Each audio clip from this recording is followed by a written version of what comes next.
Hello students. मैं हूं advocate Gyanendra Chaturvedi और आज मैं आप सब लोगों का फिर से प्रोसिक्यूटर्स बैच में बहुत बहुत स्वागत करता हूं। आज मैं आप सब लोगों के समक्ष फिर से उपस्थित हुआ हूं आर्म्स एक्ट 1959 की क्लास को लेकर। सभी बच्चों को very very good good morning.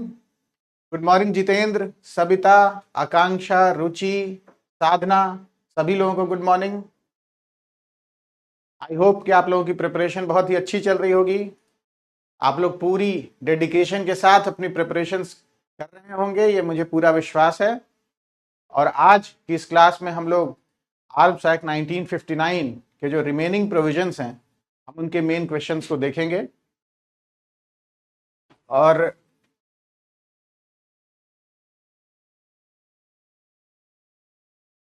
मैं ये पूरी कोशिश करूंगा कि एग्जॉस्टिवली मैं इस एक्ट को कवर करूं, क्योंकि जो 10 से 15 मार्क्स, मैक्सिमम 20 मार्क्स आप कह लीजिए, कि जो क्वेश्चन आने वाले हैं वो आपके बिल्कुल सही हो जाए, मेरा यही पूरा प्रयास है। और इसी प्रयास के साथ मैं आज आप लोगों के साथ फिर से जुड़ गया हूं। तो बिना देरी के हम लोग सीधे शुरू करते हैं। आइए, कल की क्लास में हम लोगों ने क्या देखा था? कल की क्लास में हम लोगों ने सेक्शन 2 से लेकर के सेक्शन 9, 8 तक के प्रोविजंस को कवर किया था, अगर आप लोगों को ध्यान हो तो। कल की क्लास में हम लोगों ने यही तो किया था। सेक्शन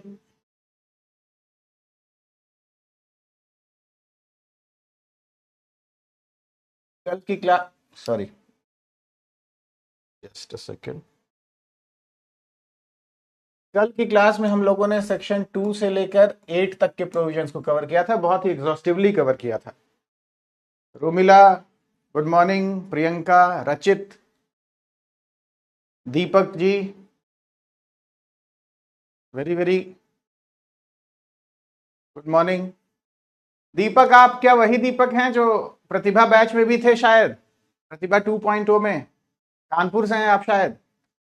दीपक जी, दीपक सिंह चौहान जी, आप प्रतिभा बैच में भी थे क्या? प्रतिभा 2.0 बैच में? मैं बढ़िया हूं दीपक जी।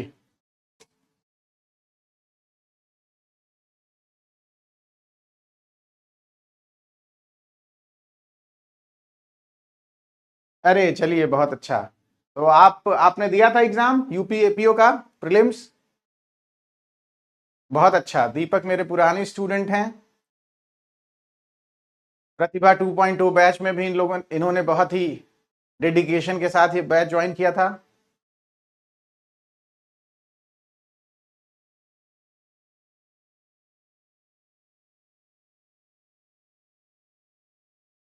चलिए, बहुत बढ़िया। आप बिहार एपीओ के लिए भी प्रिपेयर कर रहे हैं?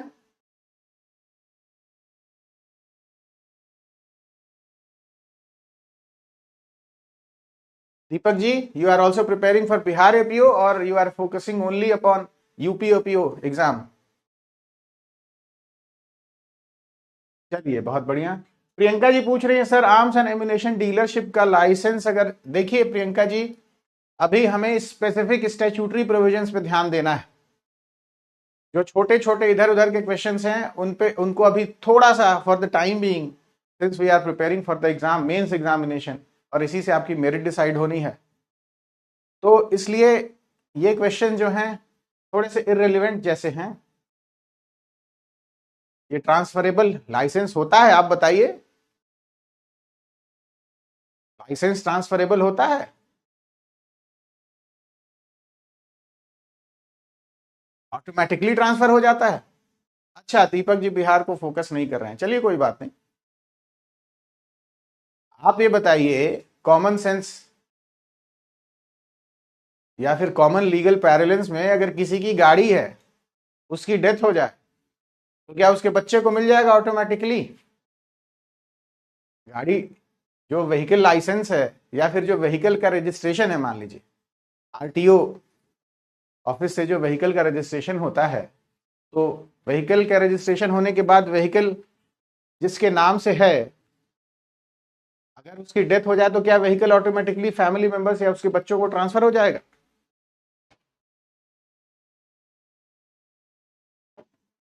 तो जब व्हीकल नहीं मिल रहा है तो ऑटोमेटिक ट्रांसफर तो नहीं होगा, जाहिर सी बात है। और हमें उन क्वेश्चंस पे ज्यादा फोकस कर रहे हैं जो मेंस स्पेसिफिक हैं, जो मार्क्स फेचिंग हैं, जो कॉन्सेप्चुअल हैं, जिनमें जो है 10 मार्कर 10 to 15 मार्कर क्वेश्चंस बन सकते हैं। हमें उन प्रोविजंस के इंग्रेडिएंट्स को देखना है। सविता जी कह रही हैं लेक्चर स्टार्ट हो गया। हाँ बस स्टार्ट ही हो गया सविता जी, लेक्चर स्टार्ट ही हो गया है। चलिए बहुत अच्छा सविता जी।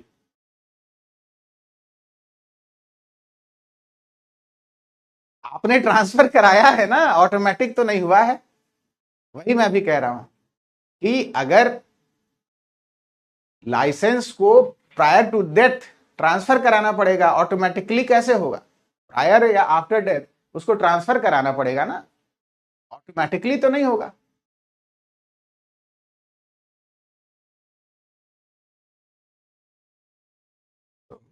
चलिए तो आज हम लोग फिर से जुड़ जाते हैं इस क्लास में, और आज की इस क्लास में हम लोग कवर करेंगे, देखिए बहुत ही इंपॉर्टेंट प्रोविजंस हैं। अब एक और सेक्शन बचता है, कल मैं पीसी एक्ट के साथ इसका जो रिमेनिंग पोर्शन है वो लेके और आर्म्स एक्ट को खत्म कर दूंगा, कंप्लीट कर दूंगा। प्राइमरीली जिन एरिया से क्वेश्चन बन सकते हैं मेंस के, वैसे तो किसी भी एरिया से बन सकते हैं, लेकिन जो प्रोबेबल क्वेश्चन है हम लोग उन क्वेश्चंस को कवर कर रहे हैं। तो कल की क्लास में जैसा अभी हमने बताया, कल हमने देखा था सेक्शंस 2 से लेकर के 8 तक के प्रोविजंस को, बेस्ड क्वेश्चंस। आज हम लोग देखेंगे सेक्शंस 9 से लेकर 18 तक के प्रोविजंस को, क्वेश्चंस बेस्ड अपॉन। हाँ बिल्कुल बिल्कुल दीपक, मैं वही कह रहा हूं कि प्रोसीजर होता है, there is a procedure for it, अपने आप तो नहीं होगा, वही मैं भी कह रहा हूं। ऑटोमेटिक ट्रांसफर नहीं, ये कोपार्सनरी इंटरेस्ट नहीं है फैमिली लॉ वाला कि जो करता है उसकी डेथ हो गई तो नीचे जो है को पार्टनर पे आ जाएगा, ऑटोमेटिक ट्रांसफर नहीं होता। ओ कोई बात नहीं, मुझे स्पेसिफिक नहीं, sorry Priyanka ji, I am so sorry, मुझे पता नहीं था कि आप जो पिक्यूलियर सर्कमस्टांसेस हैं आपकी माता जी से संबंधित, आप उनके उन बातों के संबंध में पूछ रही हैं, मुझे बिल्कुल जानकारी नहीं थी, मैं क्षमा प्रार्थी हूँ, आई एम सो सॉरी। तो लेकिन मैंने जनरल बात कही, मतलब जो जनरल लीगल प्रोविजन है मैंने बस उसकी बात कही। आपकी माता जी की चर्चा हो गई, वो नहीं है, तो इसके लिए मैं बहुत बहुत क्षमा प्रार्थी हूँ आपसे। I really apologise, I am really very sorry. चलिए अब हम लोग जुड़ जाते हैं फिर से, सभी बच्चे बिल्कुल जुड़ जाएं, बिल्कुल जोश और खरोश के साथ, पूरी डेडिकेशन के साथ आइए हम लोग जुड़ जाते हैं। और जो है पहला जो कल कुछ क्वेश्चंस, कल कुछ प्रोविजंस बच भी गए थे, जो chapter 2 as far as I remember, chapter 2 है, सेक्शन 2 से लेकर सेक्शन 3 से लेकर के सेक्शन 12, सेक्शन 3 टू सेक्शन 12। तो इसके जो रिमेनिंग पोर्शन थे पहले हम इनको करेंगे, फिर सेक्शन 13 से सेक्शन 18 तक के प्रोविजंस को करेंगे। चलिए प्रियंका जी बहुत अच्छा, आइए अब हम लोग सीधे बिना देर किए हुए बिल्कुल बिल्कुल दीपक जी, मैं बनाऊंगा टेलीग्राम, जल्दी ही बनाऊंगा। कुछ जो है ऑर्गेनाइजेशनल, आप ये समझिए डिले हो रहा है, मैं बिल्कुल ही बना के आप सब लोगों को जो है वो दूंगा, मतलब क्यूआर वगैरह जो होता है आप सब लोगों के साथ शेयर कर दूंगा, बहुत अच्छा रहेगा, आप सब लोग जुड़ेंगे तो बहुत अच्छा लगेगा। तो पहला जो क्वेश्चन है, पहले हमने ये देखा था कल की क्लास में कि लाइसेंस जरूरी है प्राइमरीली जो है फायर आर्म्स के लिए सेक्शन 3 में, तो क्या फायर आर्म्स के अलावा भी कुछ स्पेसिफाइड ऑफेंसेस हो सकते हैं क्या? जिसके लिए लाइसेंस की जरूरत है। क्या लाइसेंस की जरूरत, क्या लाइसेंस के संबंध में प्रावधान अदर आर्म्स के रिगार्डिंग भी किया जा सकता है? सरकार क्या कर सकती है ऐसा? जैसे मान लीजिए भाला, तलवार इत्यादि, इसके संबंध में भी क्या लाइसेंस का प्रावधान हो सकता है क्या? तो इसी बात को ध्यान में रखते हुए, और इसको मैंने क्लब किया है, चूंकि सेक्शन 4 एक छोटा प्रोविजन है, तो इसको मैंने क्लब किया है सेक्शन 12 के साथ। सेक्शन 12 जो है ट्रांसपोर्ट एक्सेट्रा की बात करता है, तो इन दोनों प्रोविजंस को क्लब करके मैंने क्वेश्चन बनाया। बहुत इंपॉर्टेंट क्वेश्चन है, आप ये समझिए, और कॉन्सेप्ट बेस्ड क्वेश्चन है। तो आइए देखते हैं क्वेश्चन क्या है कि while the arms act primarily regulates fire arms, under what circumstances can the central government regulate the possession of arms other than fire arms? Additionally, discuss the provisions regarding the transport of arms under section 12. तो इसके लिए जो provision है वो है primarily section 4। तो जैसा मैंने ये बताया है कि ये स्केलेटन आंसर है, हर आंसर के 3 पार्ट्स होते हैं। ब्रीफ इंट्रोडक्शन इन 1 और 2 सेंटेंस, मेन बॉडी जिस पे आप जो है हिट करेंगे, जिस पे आप फोकस करेंगे, main body of the answer, जहां पे स्टैट्यूटरी प्रिंसिपल, लीगल प्रिंसिपल्स को आप इलैबोरेट करेंगे, और उसके बाद कंक्लूजन अगेन इन 1 और 2 सेंटेंसेस। कंक्लूजन और क्या कहते हैं इंट्रोडक्शन, ये डिपेंडिंग अपॉन द क्वेश्चन ये चेंज होता रहेगा, लेकिन जो मेन बॉडी है, मेन एसेंशियल्स है, वो प्राइमरीली सेम रहेंगे। तो मैं फोकस कर रहा हूं जो है इस पे, main body of the question या फिर एसेंशियल्स ऑफ द सेक्शंस। ठीक है, तो कुछ इस तरीके से शुरू किया जा सकता है कि while arms like swords, daggers or spears do not generally require a license across India, the act empowers the state to regulate them in sensitive situations to maintain public order.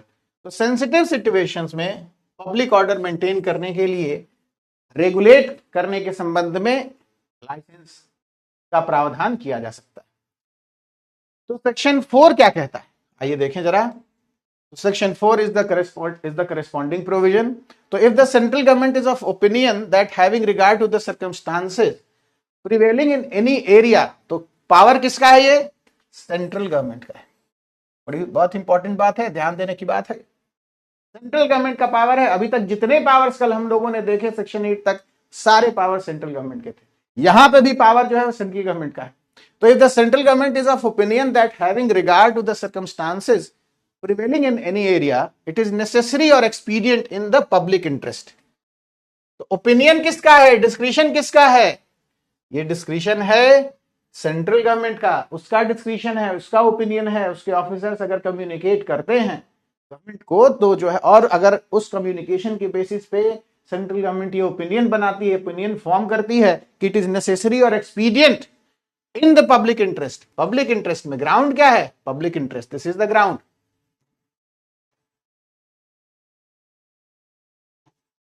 On the ground of public interest, that acquisition, possession or carrying of arms other than firearms should also be regulated. It may by notification in the official gazette direct that this section shall apply to the area specified in the notification. तो एक official gazette में notification आएगा, notification में area specify किया जाएगा, और उस area में जो है लाइसेंस की जरूरत पड़ सकती है। किन 3 चीजों के लिए? Acquisition, possession and carrying of the specified arms other than fire arms, क्योंकि फायर आर्म्स का तो एक्विजिशन, पोजेशन और कैरिंग ऑलरेडी रेगुलेटेड है सेक्शन 3 में। ये तो जो है स्पेशल सर्कमस्टांसेस में ये प्रोविजन है जो एम्पावर करता है सेंट्रल गवर्नमेंट को on ground of public order.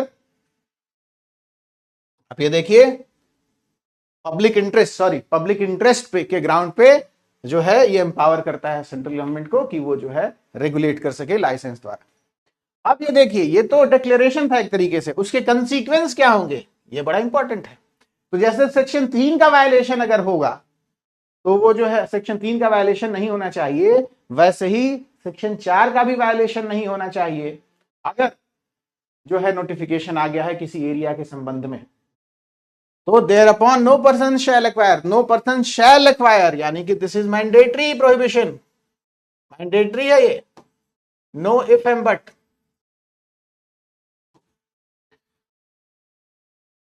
ये जो है आवश्यक निषेध है। No person shall acquire, have in possession or carry in that area arms of such class और description as may be specified in that notification unless he holds in this behalf a license issued in accordance with the provisions of this act and the rules made thereunder.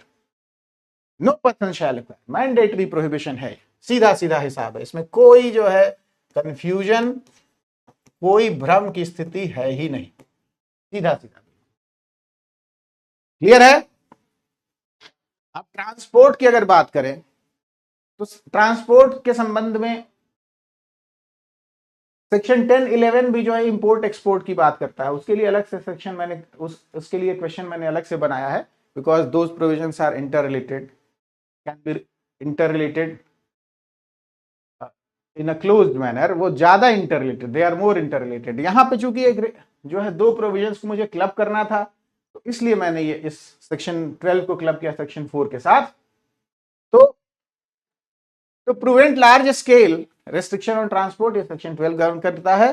To prevent large scale movement of weapons for illegal purposes such as supplying insurgents or riots, section 12 provide the central government may by notification, ये इसका discretion, अगर उसको लगता है तो वो जो है नोटिफिकेशन के थ्रू क्या कर सकता है, direct that no person shall transport over India or any part arms or ammunition of such classes or description as may be specified in the notification unless he holds in this behalf a license issued in accordance with the provisions of this act and the rules made therein. तो India के अंदर आप ये देखिए, India में या फिर भारत के किसी भाग में या फिर भारत में कोई आर्म्स या एम्यूनिशन ट्रांसपोर्ट नहीं किया जा सकता जब तक कि उस संबंध में लाइसेंस कोई पर्सन होल्ड नहीं करता है। और या फिर यहां पे दो चीजें हैं, या तो वो कहेगी कि लाइसेंस से रेगुलेट होगा, या फिर जो है सच ट्रांसपोर्ट को ऑल टुगेदर कंप्लीटली प्रोहिबिट कर देंगे, कंप्लीट प्रोहिबिशन। अब ये देखिए बहुत इंपॉर्टेंट है, ये बच्चा नहीं लिखता है, छोड़ देता है क्लॉज बी, नंबर कट जाता है या फिर मार्क्स कम आएंगे, क्योंकि ये बहुत इंपॉर्टेंट बात है कि या तो उसको पार्शियली रेगुलेट करेगा थ्रू लाइसेंस, या फिर कंप्लीट प्रोहिबिशन कर देगा कि it shall prohibit such transport altogether. Licence का रहना न रहना आवश्यक नहीं है, आवश्यक यह है कि जो है prohibition is total and complete, पूर्ण प्रतिबंध लगा दिया, पूर्ण निषेध लगा दिया सरकार ने। और सरकार भी कौन सी, अभी तक जो मैंने देखा, ये सरकार भी कौन सी है, सेंट्रल गवर्नमेंट है। जो पावर्स अभी तक हम लोगों ने देखे हैं सारे पावर सेंट्रल गवर्नमेंट के पास हैं। तो सेक्शन 12 में, सेक्शन 4 में, सेक्शन 3 में, सेक्शन 6, सेक्शन 8, सेक्शन 5, सेक्शन 7, सब में जो है सेंट्रल गवर्नमेंट का पावर है, हमने कल देखा। और आज भी अभी हमने जो दो जो है प्रोविजन पढ़े, उसमें भी प्रावधान करने का जो अधिकार है, वो रेस्ट्रिक्शन का जो अधिकार है, निषेध का अधिकार है, या फिर अनुज्ञप्ति का अधिकार है, वो किसका है, सिर्फ और सिर्फ केंद्र सरकार का है, सेंट्रल गवर्नमेंट का है। क्लियर है? इसी क्वेश्चन को अगर हम हिंदी में देखें तो बहुत ही क्विकली हम एक बार देखिए, कुछ ऐसी गड़बड़ी हो रही है कि कॉपी पेस्ट होता है तो वो ठीक लगता है, लेकिन जो ही उसको कन्वर्ट किया जाता है पीडीएफ में, कुछ सॉफ्टवेयर का इशू है, तो छोटी की मात्रा छूट जाती है। हम लोग, हमारी टेक्निकल टीम उसको देख रही है, तो आप ये देखिए हर जगह छोटी की मात्रा छूट गई है। तो इस पे थोड़ा सा आप लोगों को ध्यान देना होगा जो हिंदी माध्यम के छात्र हैं। आज हिंदी माध्यम के कौन कौन से छात्र आए हैं, जरा बताएं, कौन कौन लोग हैं आज हिंदी माध्यम के छात्र?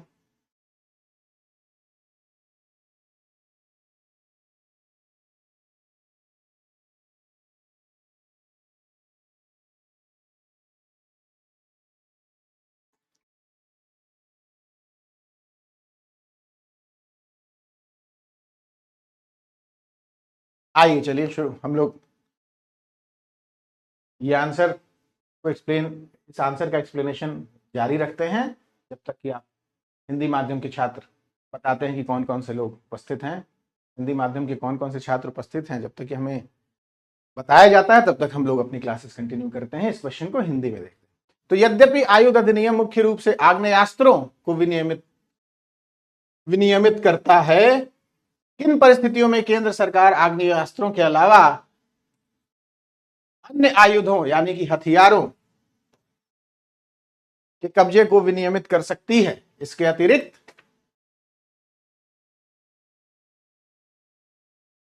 धारा 12 के अंतर्गत आयुधों के परिवहन के संबंध में प्रावधानों पर चर्चा करें।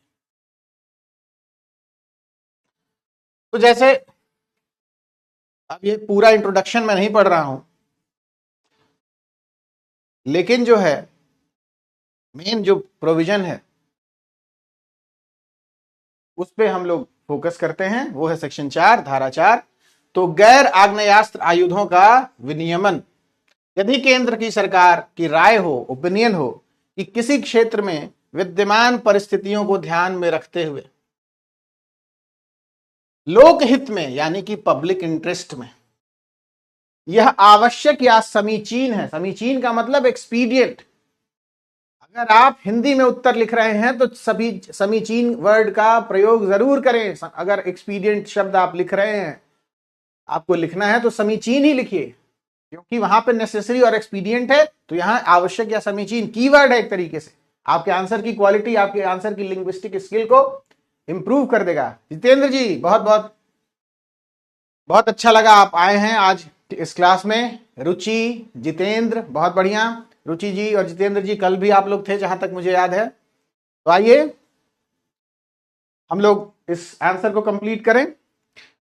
तो की राय हो, अगर केंद्र की सरकार की यह राय हो कि किसी क्षेत्र में विद्यमान परिस्थितियों को ध्यान में रखते हुए लोकहित में यह आवश्यक या समीचीन है कि अग्नायुधों से भिन्न आयुधों का भी अर्जन यानी कि एक्विजिशन, कब्जे में रखना, पोजेशन या वहन विनियमित किया जाना चाहिए, तो वह शासकीय राजपत्र में अधिसूचना द्वारा निर्देश दे सकती है इस संबंध में। और उसके पश्चात यानी कि देयर आफ्टर क्या होगा, और तदुपरि कोई भी व्यक्ति ऐसे वर्ग या वर्णन के आयुध जैसे उस अधिसूचना में विनिर्दिष्ट किए जाएं उस क्षेत्र में तब तक न तो अर्जित करेगा, न अपने कब्जे में रखेगा या लेकर चलेगा, जब तक कि वह उस अधिनियम और तद्धीन यानी कि देयर अंडर बनाए गए नियमों के उपबंधों के अनुसार दी गई अभिव्यक्ति इस निमित्त धारित न करता। इस निमित्त का मतलब इन दिस रिगार्ड, अगर इसको कहें इन दिस बिहाफ, ये भी कह सकते हैं। तो ये तो सेक्शन 4 की बात हो गई, धारा 4 की बात होगी। परिवहन पर निर्बंधन क्या है कि अवैध उद्देश्यों के लिए हथियारों की आवाजाही को रोकने के लिए धारा 12 क्या प्रावधानित करती है कि केंद्रीय सरकार शासकीय राजपत्र में अधिसूचना द्वारा, जैसा मैंने बताया, दोनों पावर जो हैं, दोनों शक्तियां किसके पास हैं? केंद्रीय सरकार के पास हैं। बहुत ही इंपॉर्टेंट बात है, आवश्यक बात है, ध्यान में रखने योग्य बात है कि अधिसूचना द्वारा निर्देश दे सकेगी कि कोई भी व्यक्ति ऐसे वर्गों और वर्णनों के आयुधों या गोला बारूद यानी कि आर्म्स, आयुध, गोला बारूद, एम्यूनिशन का जैसे अधिसूचना में विनिर्दिष्ट किए जाए यानी कि एज में B specified in the notification, Bharat या उसके किसी भी भाग पर से परिवहन तब तक नहीं करेगा जब तक कि वह इस अधिनियम या तद्धीन बनाए गए नियमों के उपबंधों के अनुसार निकाली गई अभिव्यक्ति इस निमित्त नहीं रखता। तो इस संबंध में लाइसेंस धारण करना, अनुज्ञप्ति को धारित करना बहुत ही आवश्यक है। तो पहली बात, या फिर वो क्या कर सकती है कि पूर्णतः प्रतिषेध, पूर्णतः यानी कि कंप्लीट प्रोहिबिशन भी इंपोज कर सकती है गवर्नमेंट। तो जैसे मैंने कहा, या तो उसको जो है अनुज्ञप्ति के द्वारा उसको विनियमित कर सकती है, या फिर उस पर पूर्ण प्रतिबंध लगा सकती है, पूर्ण प्रतिषेध लगा सकती है एक तरीके से। ठीक है, तो यहां तक क्लियर है? आप सब लोग प्लीज कंफर्म करें, फिर आगे बढ़ा जाए। 6-7 क्वेश्चन हैं आज कल की तरह। प्राइमरीली मेरी ये कोशिश रहेगी कि 20 मतलब आप ये समझिए अराउंड 20 क्वेश्चंस मैं आपको इंपॉर्टेंट क्वेश्चन जो भी हैं अराउंड अप्रोक्सीमेटली 18 भी हो सकते हैं, 19 भी हो सकते हैं, 2021 भी हो सकते हैं। राउंड फिगर में अगर लें तो अराउंड 20 क्वेश्चंस मैं आप सब लोगों को करवा दूंगा अच्छे से, जो जहां से, क्योंकि समय हमारे पास कम है और मेंस का पैटर्न भी ये है कि सारे क्वेश्चंस हम सारे सेक्शंस नहीं पढ़ने हैं, उन्हीं सेक्शंस पे फोकस ज्यादा करना है जिनसे क्वेश्चंस बन सकते हैं डिस्क्रिप्टिव। तो around 20 questions I be doing with you all in arms act. आयुध अधिनियम के लिए मैं 20 क्वेश्चन रखूंगा आप लोगों के लिए लगभग। तो जितेंद्र, रुचि, हिंदी माध्यम का जो आंसर अभी मैंने कंप्लीट कराया आप सब लोगों को बिल्कुल क्लियर है?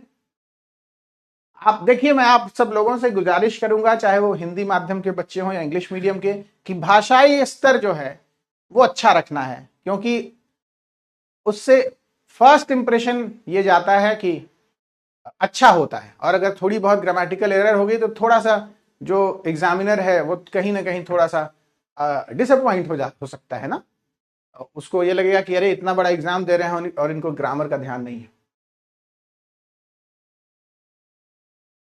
हाँ बिल्कुल लिख सकते हैं, थोड़ा बहुत रुचि। थैंक यू रुचि। जितेंद्र, बहुत बहुत धन्यवाद। देखिए ये आंसर अप्रोक्सीमेटली 250 वर्ड्स के आसपास जाएगा, अप्रोक्सीमेटली 250 to 300 वर्ड, कम भी हो सकता है, 250 आप रखिए। इसको थोड़ा बहुत एक्सपैंड भी कर सकते हैं आप अपने हिसाब। देखिए कंटेंट कोई भी, मैं आंसर नहीं लिखवा रहा, एक तरीके से देखा जाए मॉडल आंसर्स ये हैं, मैं उनको डिस्कस कर रहा हूं। आपको इसके ऊपर बिल्ड करना पड़ेगा। आपको एक तो पहला ये कि इस क्लास के बाद आप दोबारा रिवाइज कर लीजिए 1-2 घंटे में, मतलब आज ही कर लीजिए, ताकि चीजें बिल्कुल आपके दिमाग में बिल्कुल बैठ जाएं, क्रिस्टलाइज हो जाएं। और दूसरा ये करना है कि आप जो है इसके कंटेंट पे फोकस करिए, और वो तो आपको मोल्ड करना पड़ेगा as an aspirant, as a candidate. Exam में कैसा क्वेश्चन पूछा जा रहा है उस हिसाब से आप मोल्ड कर लीजिए, थोड़ा बहुत एक्सपैंड कर लीजिए, थोड़ा बहुत इंट्रोडक्शन चेंज कर दीजिए, किस एस्पेक्ट पे क्वेश्चन पूछा गया उस पर ज्यादा हैमर करिए, ज्यादा फोकस करिए। ठीक है? तो रुचि, हाँ बिल्कुल, रुचि और जितेंद्र जी ने कहा है कि जो है मतलब समझ में आ रहा है, और सबिता जी ने कहा कि क्वेरी के आंसर मैंने दे ही दिया कि मॉडल आंसर से लिख सकते हैं एग्जाम में, बिल्कुल लिख सकते हैं, लेकिन subject to the condition that what has been asked in the exam. कोई फिक्स्ड फॉर्मूला नहीं है, लेकिन कमोबेश कंटेंट यही रहेगा। ठीक है, आइए आगे बढ़ते हैं। अब ये सेक्शन 10 और 11 बहुत इंपॉर्टेंट है। सेक्शन 12 को मैंने कवर किया सेक्शन 4 के साथ, अब सेक्शन 10 और 11 को एक साथ मैंने क्लब किया है, because both these provisions as I told you earlier they are interrelated provisions. आइए क्वेश्चन देख लेते हैं। Discuss the statutory framework established under sections 10 and 11 of the Arms Act regarding the import and export of arms and ammunition. What absolute powers does the central government hold in this regard? तो अब जो है एक brief introduction कुछ ऐसे हो सकता है कि the transnational movement of arms and ammunition is heavily regulated under the arms act to protect national security and public order. General introduction. सबसे बड़ी जो इंपॉर्टेंट बात है वो ये है कि सेक्शन 10 में लाइसेंसिंग रिक्वायरमेंट है इंपोर्ट या एक्सपोर्ट के लिए। इंपोर्ट एक्सपोर्ट के लिए लाइसेंसिंग रिक्वायरमेंट है। आप आर्म्स या एम्यूनिशन का या तो इंपोर्ट करें या एक्सपोर्ट करें, that can not be done without licence. Licence जरूरी है। आप हथियारों की आवाजाही हो रही है, और कहां हो रही हो? ट्रांसनेशनल हो रही है, भारत के बाहर, भारत की सीमा के बाहर हो रही है, एक्सपोर्ट हो सकता है, या फिर भारत की सीमा से बाहर आ रहा है भारत की सीमा में। तो सेक्शन 10 जो है वो जो है लाइसेंस की बात करता है, license for import or export. 10 clause 1 क्या कहता है ये देखते हैं कि under section 10 clause 1 no person shall bring into और take out of India by sea, land और एयर। अब ये देखिए ये इंप्लाइड है, लेकिन अगर आप ये लिखेंगे, अगर आप ये फ्रेज छोड़ देंगे तो क्वालिटी शायद उतनी अच्छी नहीं रहेगी, लेकिन बाय सी, लैंड और एयर लिख देने से वो थोड़ा सा इनहांस हो जाएगी, ज्यादा इंफैटिक हो जाएगा आपका आंसर। किसी भी माध्यम से, चाहे वो सी, लैंड और एयर, यही 3 माध्यम है, जल, थल और वायु। तो जो है नो पर्सन शैल, यानी कि this again this prohibition is complete and total, no doubt about it. तो no person shall bring into और take out of India by sea, land और एयर एनी आर्म्स और एम्यूनिशन। एनी का मतलब again पूरी category open है, कोई भी आर्म्स लेके नहीं जाया जा सकता, न लेके जा सकते हैं, न लेके आ सकते हैं, unless he holds in this behalf a license issued in accordance with the provisions of this act and the rules made thereunder। तो this is about a declaration, ये declaratory provision है, घोषणात्मक। चलिए वो हिंदी वाले उसमें कह दूंगा, ये घोषणा कर रहा है, जो एक तरीके से प्रतिषेध है उसके बारे में बता रहा है। This is a declaratory provision, एक डिक्लेरेशन भी है, घोषणा भी है, और जो है एक तरीके से प्रोहिबिशन भी। इट इज बोथ, नेचर इसका दोनों है। एक्सेप्शन क्या है? प्रोविजन में एक्सेप्शन दिया हुआ है। However, a person who is entitled by virtue of this act or any other law, or is not prohibited by this act or such other law from having in his possession any arms or ammunition without a license in this behalf, bring into or take out of India such arms or ammunition in reasonable quantities for his own private use। अब ये देखिए, simple लग रहा होगा provision देखने में, लेकिन किसके कीवर्ड्स को पकड़िए, कीवर्ड्स को पकड़ेंगे सेंटेंस अपने आप बन जाएगा। तो person who is entitled by virtue of this act, उसका एंटाइटलमेंट है इस एक्ट, या फिर किसी दूसरे लॉ में, या फिर उसको प्रोहिबिट नहीं किया गया। तीन तरीके के पर्सन हैं, या तो इस एक्ट में एंटाइटल्ड हो, या फिर किसी दूसरे लॉ में एंटाइटल्ड हो, या फिर इस एक्ट में या फिर किसी दूसरे लॉ में उसको प्रोहिबिट नहीं किया गया। क्या नहीं प्रोहिबिशन है? From having in his possession any arms और ammunition may without a license. तो वो ऐसा पर्सन क्या करेगा? He may without a license in this behalf bring into और take out of India such arms और ammunition in reasonable quantities. Reasonable quantities में करेगा, और साथ ही साथ प्राइवेट यूज के लिए करेगा, कमर्शियल यूज के लिए नहीं। ठीक, ये इंपॉर्टेंट बात है। तो कीवर्ड्स क्या हो गए? एंटाइटलमेंट होना चाहिए। एंटाइटलमेंट किसके द्वारा? या तो इस एक्ट के द्वारा या फिर दूसरे लॉ के द्वारा, या फिर he must not be prohibited. Prohibition कहां नहीं होना चाहिए? या तो इस एक्ट में या फिर किसी दूसरे लॉ में नहीं होना चाहिए। तो फिर किस रिगार्डिंग प्रोहिबिशन नहीं होना चाहिए या एंटाइटलमेंट होना चाहिए? पोजीशन के रिगार्डिंग। अगर ये सारी परिस्थितियां बन रही हैं तो ही में टेक इनटू और take out of India such arms और एम्यूनिशन इन रीजनेबल क्वांटिटी। ऐसा नहीं है कि वो जो है बिल्कुल बैग भर के ही ले जा रहा है। इन रीजनेबल क्वांटिटी, और किस यूज के लिए? What is the intent, what is the purpose of that use? Private use के लिए। ठीक है,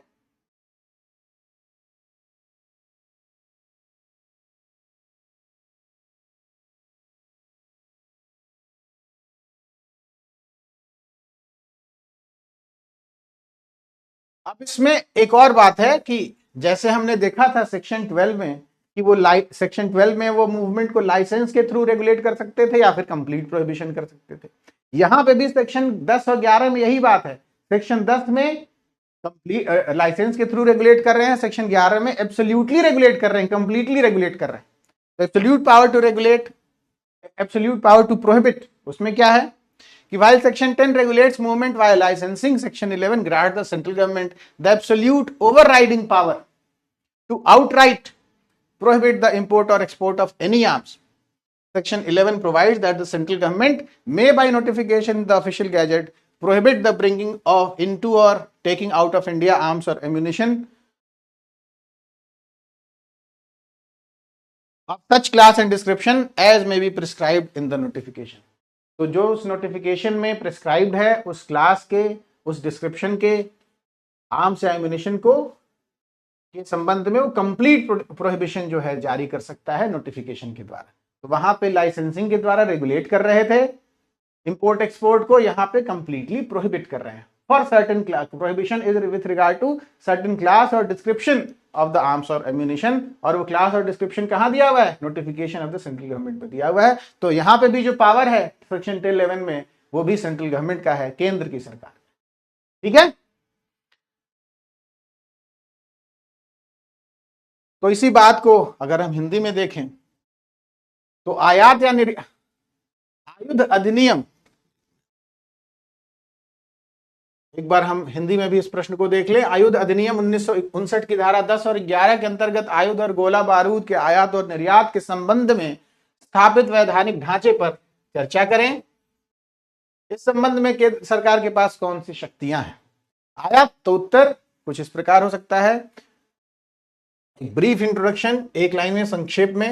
आयात निर्यात के लिए लाइसेंस की आवश्यकता धारा 10 के अंतर्गत और धारा 11 के अंतर्गत दी गई है। लाइसेंस की आवश्यकता धारा 10 के अंतर्गत और कंप्लीट प्रोहिबिशन, मतलब आप ये समझिए कि पूर्ण जो है प्रतिषेध ये दिया गया है उसमें धारा 11 में।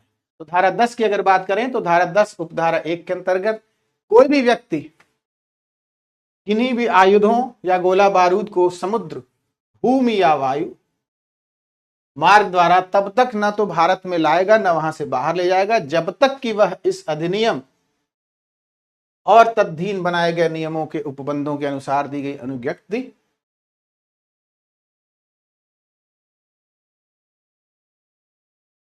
नहीं रखता हो। यहां पे कुछ टाइपोग्राफिकल एरर है, ठीक है, नहीं रखता। एक मिनट इसको मिटा देता हूं।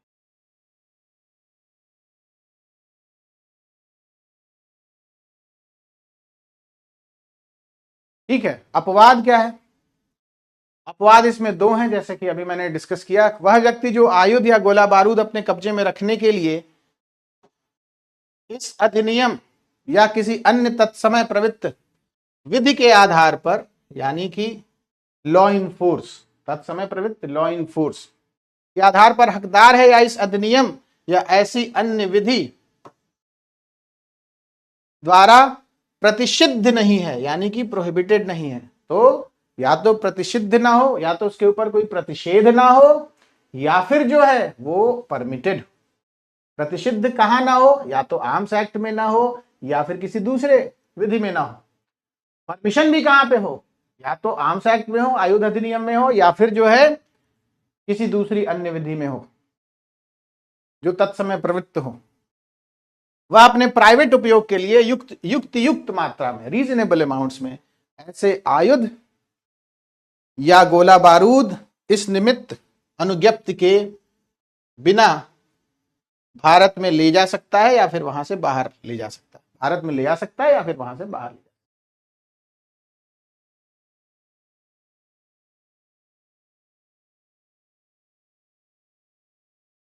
अविनाश जी कह रहे हैं, sir have you attached any notification of the central government in your slides so that we can relate?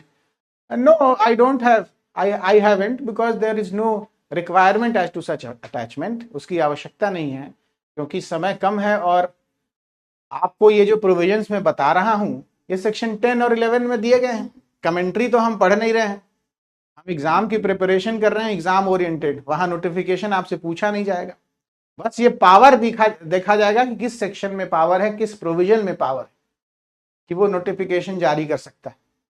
तो लाइसेंसिंग के रिगार्डिंग जो प्रोविजन है जहां पर नोटिफिकेशन इशू हो सकता है वो सेक्शन 10 है। कंप्लीट प्रोहिबिशन के रिगार्डिंग जो नोटिफिकेशन है वो सेक्शन 11 है। आपको फिलहाल इस स्टेज पे इसी जानकारी की सबसे ज्यादा आवश्यकता है और यही जानकारी आपकी कॉपी में चली जाए, बहुत ही अच्छे से प्रेजेंट हो जाए, मार्क्स मिल जाएंगे। Notification, they don't reasonably expect any candidate to go through the notification. They only expect the candidate that he must be thorough with the statutory provision। उसके अंदर उस बात को लेकर कोई भ्रम ना हो। अब 10 क्लॉज 2 में ना आ जाए। 10 क्लॉज 2 का अगर आप उसके अपवाद की बात कर रहे हैं, प्रोविजो अगर आप मेंशन नहीं करेंगे तो ये सारी दिक्कतें कि प्रोविजो में ये मेंशनड है, ना कि 10 क्लॉज 1 के मेन उसमें 10 क्लॉज 1 का जो मेन ओपनिंग पैरा है उसमें नहीं, प्रोविजन में ये बात है, परंतु खंड में ये बात है। तो ये आपको बताना है। These are important things.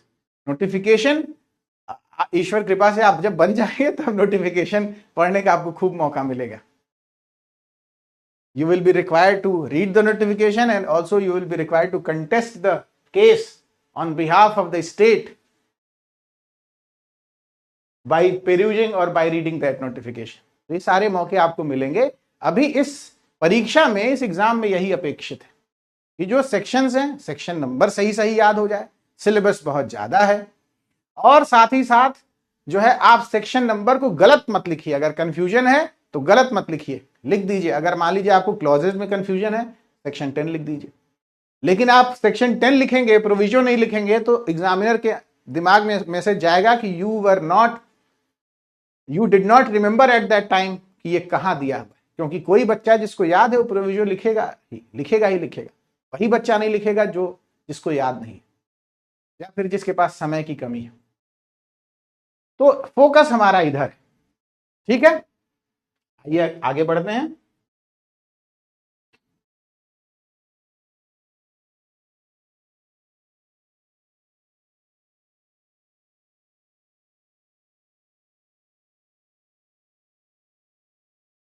अब प्रतिषिद्ध करने की पूर्ण शक्ति,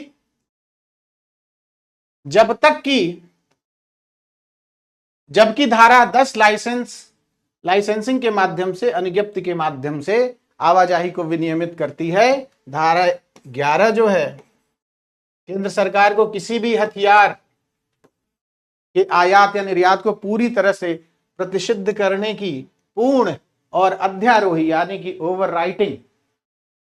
ओवरराइडिंग शक्ति प्रदान करती, ठीक है।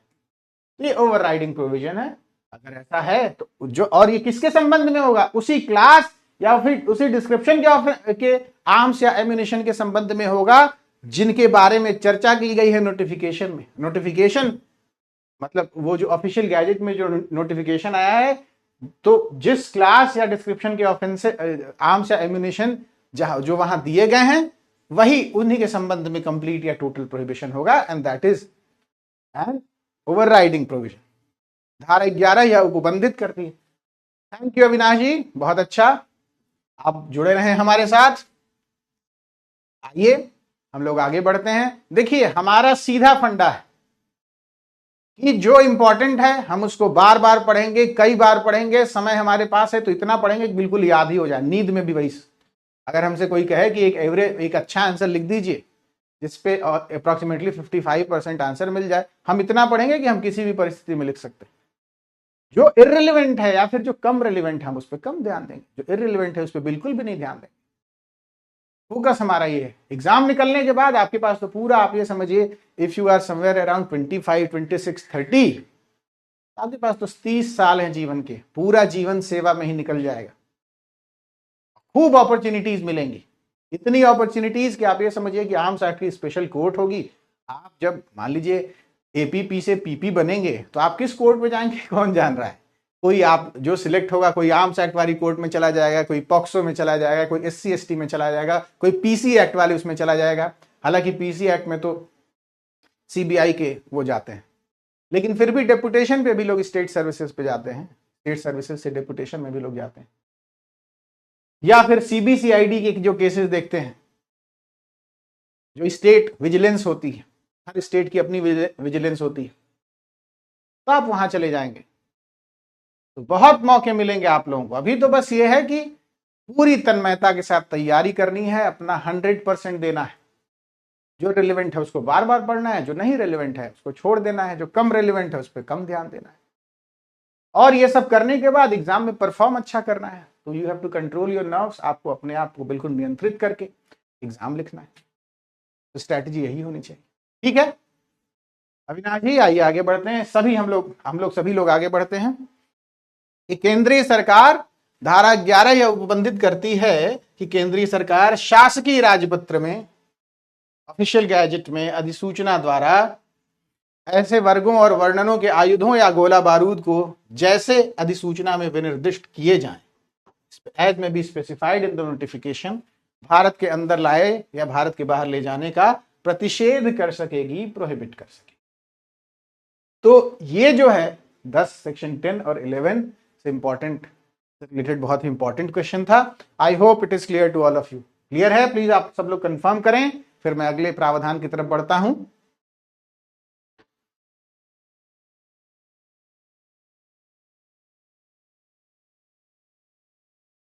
सभी लोगों को क्लियर है? अविनाश, दीपक, बाकी सारे स्टूडेंट्स जो आज मेरी इस क्लास में प्रेजेंट हैं, सभी बच्चों को क्लियर है? सबिता, रुचि, प्रियंका,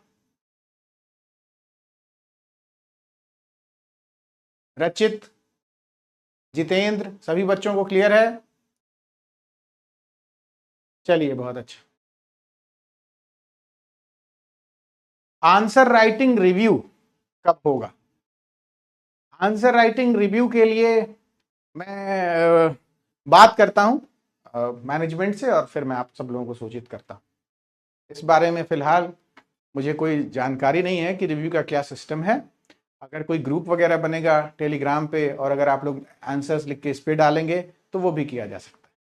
ठीक है, मैं बात करके मैनेजमेंट से आप लोगों को तुरंत शीघ्र आप लोगों को सूचित करता हूं। सभी बच्चों को क्लियर है? बहुत अच्छा। जितेंद्र, सबिता, दीपक, अविनाश, सब लोग कह रहे हैं कि क्लियर है। चलिए बहुत अच्छा। आइए हम लोग आगे बढ़ते हैं। देखिए, आप लोगों से थोड़ी रिक्वेस्ट एक यही है कि इसमें थोड़े सॉफ्टवेयर में ग्लिचेस की वजह से, या फिर पता नहीं क्या कोई बग वगैरह है, कि जब वो हम लोग हिंदी के फोंट इसमें पेस्ट करते हैं तो उस समय ठीक रहता है, लेकिन जब पीडीएफ में कन्वर्ट करते हैं डॉक्यूमेंट को, तो वो जो है ई की मात्रा हट जा रही है। बाकी सारी मात्राओं के साथ कोई दिक्कत नहीं है, लेकिन छोटी ई की मात्रा हट जा रही है। तो अगर ऐसी कोई गलती हो जाए, हालांकि मैं पढ़ाने के क्रम में उसको ठीक कर दे रहा हूं, लेकिन अगर ऐसी कोई गलती छूट जाए तो आप लोग उस पर थोड़ा सा ध्यान देके खुद ही ठीक कर लीजिएगा। तो हालांकि मैं पूरी कोशिश कर रहा हूं कि जो भी वो सामने आता जाए मैं उसको ठीक करता जाऊं, और ये दिक्कत तभी हो रही है जब पीडीएफ में कन्वर्ट हो रहा है डॉक्यूमेंट। तो चलिए आगे बढ़ते हैं। अब सेक्शन 13 बड़ा इंपॉर्टेंट है। लाइसेंस कैसे ग्रांट किया जाएगा? लंबा सेक्शन है, आप ये समझिए, लेकिन इससे 10 मार्कर क्वेश्चन भी हो सकता है, या फिर इसको समराइज करके किसी दूसरे सेक्शन 14 के साथ, सेक्शन 12 के साथ क्लम भी कर सकते हैं। तो मैंने इसको थोड़ा सा जो है ऑन मतलब एक्सप्लेनेटरी रखा है, क्वेश्चन भी और आंसर भी, ताकि कंटेंट ज्यादा रहेगा तो आप लोग अपने हिसाब से उसको कम कर सकते हैं। तो क्वेश्चन क्या है? Describe the statutory procedure for grant of a license under section 13 of the Arms Act. Under what specific circumstances is the licensing authority statutorily bound to grant license? तो सेक्शन 13 ऑफ द, कुछ इस तरीके से शुरू किया जा सकता है answer. Section 13 of the arms act establishes the procedural mechanism for acquiring an arms licence. Procedural mechanism को एस्टैब्लिश करता है। प्रोसीजर क्या है कि an application must be made to the licensing authority in the prescribed format, लिखा हुआ है उसमें सेक्शन 13 क्लॉज 1 में, विथ रिक्विजिट फीस। फीस की भी बात कही गई उसी। Upon receipt the authority must call for a report from the officer in charge of the nearest police station. अब ये देखिए, ये जो है उसमें अलग अलग क्लॉजेज में, या फिर अलग अलग जो है एक ही क्लॉजेज में कुछ पार्ट्स हैं, तो मैंने उसको बुलेट पॉइंट्स में कन्वर्ट कर दिया ताकि प्रेजेंटेशन अच्छा हो जाए। आप चाहें तो यहाँ पे मेंशन कर सकते हैं जो रेलेवेंट सेक्शन है, ताकि एक जगह वो एग्जामिनर को ये पता लग जाए कि आपको सेक्शन नंबर पता है, बार बार आपका फ्लो ना टूटे, इसलिए आपने यहाँ पे लिख दिया। तो प्रेस्क्राइब्ड फॉर्मेट में होना चाहिए, रिक्विजिट फी के साथ होना चाहिए, ये तो जनरल बात है। लेकिन इंपॉर्टेंट बात क्या है कि ऑफिसर इंचार्ज से रिपोर्ट मांगेगा। जैसे कि ऑफिसर इंचार्ज से रिपोर्ट मांगी जाती है तब भी जब पासपोर्ट बनता है, एक वहां से आता है पुलिस स्टेशन से, आप लोगों में से बहुत सारे लोगों के पास पासपोर्ट होगा भी, तो वैसे ही सिमिलरली ऑफिसर इंचार्ज से रिपोर्ट मांगी जाएगी। वो आपके घर पे विजिट भी कर सकता है, ऑफिसर इंचार्ज नहीं करेगा तो कोई दूसरा पुलिस ऑफिसर करेगा, या फिर कोई पुलिस का कर्मचारी करेगा, हेड कांस्टेबल वगैरह, on the direction of the officer in charge. Report मांगेगा, वो घर पे विजिट कर सकता है, आपको बुला सकता है। पुलिस रिपोर्ट यानी कि पुलिस वेरिफिकेशन रिपोर्ट है वो, कि क्या आज तो आर्म्स एक्ट नहीं खत्म हो पाएगा मानव जी, लेकिन कल खत्म हो जाएगा, और कल ही हम पीसी एक्ट भी शुरू कर देंगे। तो आर्म्स एक्ट के 6-7 क्वेश्चन और हैं जो हम जो है कवर करेंगे। प्राइमरीली देखिए सेक्शन 25 बहुत बड़ा है। जो मेन क्लॉज है, मेन सेक्शन है रिगार्डिंग पेनल्टीज, उसमें मुझे as far as I remember 9 या 10 क्लॉजेज हैं, और सब रिलेटेड हैं कि कौन से प्रावधान का कॉन्ट्रावेंशन होगा तो क्या पनिशमेंट होगा। तो I don't expect you to remember each and every clause of section 25, लेकिन ये एक्सपेक्टेड है कि अगर सेक्शन 3 का वायलेशन हुआ तो क्या पनिशमेंट होगी, अगर सेक्शन 5 का वायलेशन हुआ तो क्या पनिशमेंट होगी, अगर सेक्शन 7, सेक्शन 8, 9 का वायलेशन हुआ तो क्या पनिशमेंट होगी। कहां दिया है आप लिखिए सेक्शन 25 में बेशक, लेकिन ये तो याद करना पड़ेगा। इसके लिए मैंने एक चार्ट बनाया है, मतलब एक टेबल, और उसमें मैंने रिलेट कर दिया है। वो टेबल मैं कल की क्लास में दूंगा। एसएचओ की रिपोर्ट में यह होगा कि आपके एंटीसीडेंट्स कैसे हैं, क्रिमिनल, आप whether you have a clean antecedent, तो क्या कोई क्रिमिनल केस पेंडिंग है। तो एक तरीके से पुलिस वेरिफिकेशन जो कराया जाता है प्राइमरीली वो उसी तरीके की रिपोर्ट होगी। एसएचओ के रिपोर्ट में स्पेसिफिकली क्या होगा ये रूल्स में दिया गया, आर्म्स एक्ट के जो रूल्स बने। कल भी किसी स्टूडेंट ने पूछा था कि रिकॉर्ड कीपिंग के बारे में, तो वो भी जो जैसा मैंने कल भी बताया था, सेक्शन 45 में जो रूल्स बनते हैं उसी के तहत रिकॉर्ड कीपिंग का भी प्रावधान है कि अगर कोई कमर्शियल पर्पस के लिए, कोई मैन्युफैक्चरिंग पर्पस के लिए, कमर्शियल पर्पस के लिए अगर कोई मतलब वो कर रहा है, उसका वेंचर है, लाइसेंस वगैरह की अगर उसमें बात है, तो रिपोर्ट मतलब कमर्शियल पर्पसेस के लिए अगर वो आर्म्स वगैरह रख रहा है, बेचता है, खरीदता है, तो उस संबंध में जो है वो सेक्शन 44 में जो रूल्स बनते हैं उसके तहत जो है रिकॉर्ड कीपिंग का प्रावधान है। तो और वो रिकॉर्ड कीपिंग के लिए स्पेसिफिक रूल है, आर्म्स एक्ट रूल्स, लेकिन आर्म्स एक्ट रूल्स आपको नहीं पढ़ना है। हालांकि बिहार में कभी पढ़ना था, लेकिन इस समय तो मैंने सिलेबस देखा है तो रूल्स पे तो कोई एम्फेसिस नहीं है, इसलिए मैं उसको फोकस नहीं कर रहा। रूल्स जो है बनते हैं keeping in view the main statute, तो इसलिए मैं आर्म्स एक्ट पे ही फोकस कर रहा हूं। ठीक है, तो nearest police station, nearest police station का मतलब वो पुलिस, नियरेस्ट पुलिस स्टेशन का मतलब क्या कि वो पुलिस स्टेशन जिसका टेरिटोरियल जुरिस्डिक्शन है उस एड्रेस पे। भाई अगर मान लीजिए कि कोई गोमती नगर में, लखनऊ में रह रहा है, तो हजरतगंज वाले से क्यों पूछेगा जब वहां गोमती नगर में ऑलरेडी थाना है। तो नियरेस्ट पुलिस स्टेशन का मतलब कि territorial jurisdiction, police station having territorial jurisdiction. ठीक है, तो ये बात। और police officer must submit the report within prescribe time, the licensing authority then considers the application alongside the police report, तो उसको वो कंसिडर करेगा सारी चीजों।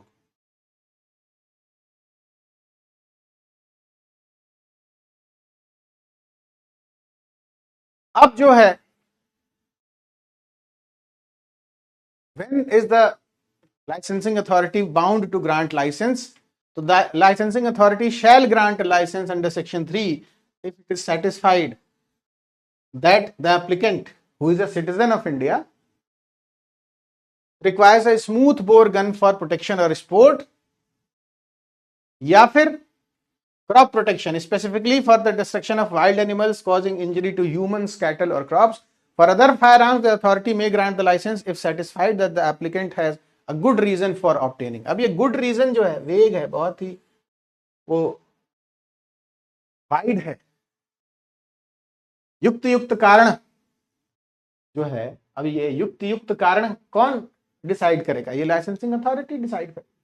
तो प्रोटेक्शन के लिए, स्पोर्ट के लिए या फिर क्रॉप प्रोटेक्शन के लिए वो लाइसेंस ग्रांट कर देगा अगर वो प्रोसीजरल रिक्वायरमेंट्स फुलफिल हुई हैं। तो कैसा लाइसेंस, स्मूथ बोर गन का लाइसेंस, बहुत इंपॉर्टेंट बात है। और अदर आर्म्स के लिए लाइसेंस तभी ग्रांट होगा जब गुड रीजन होगा फॉर ऑब्टेनिंग इट, जब युक्त कारण होगा, रीजनेबल कॉज होगा, युक्त कारण या फिर गुड रीजन होगा या फिर रीजनेबल कॉज होगा, तभी जो है ये होगा। तो ये दोनों बातें, क्रॉप प्रोटेक्शन, और आप ये समझिए crop protection, self protection, sport वगैरह के लिए स्मूथ बोर गन का लाइसेंस होगा।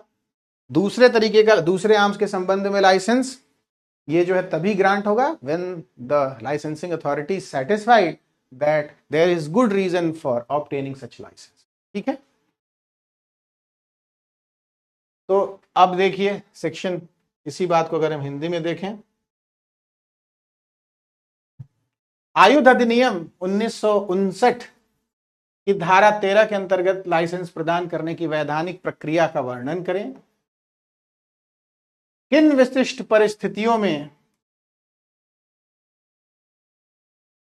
अनुज्ञापन प्राधिकारी लाइसेंस प्रदान करने के लिए वैधानिक रूप से बाध्य है? तो आयुध अधिनियम की धारा 13 जो है वो प्रावधान स्थापित करती है प्रक्रिया इत्यादि के संबंध में, लाइसेंस प्राप्त करने की प्रक्रिया आदि के संबंध में प्रावधान स्थापित करती है, प्रावधान बनाती है। आवेदन की प्रक्रिया क्या है कि निर्धारित प्रपत्र में यानी कि प्रेस्क्राइब्ड फॉर्म में और आवश्यक शुल्क के साथ प्रेस्क्राइब्ड फी और प्रेस्क्राइब्ड फॉर्म अनुज्ञापन प्राधिकारी को एक आवेदन किया जाना चाहिए। ठीक है, ये तो सब लोग लिख लेंगे। इंपॉर्टेंट बात क्या है कि उसके पश्चात प्राधिकारी निकटतम पुलिस स्टेशन के भार साधक अधिकारी से यानी कि ऑफिसर इंचार्ज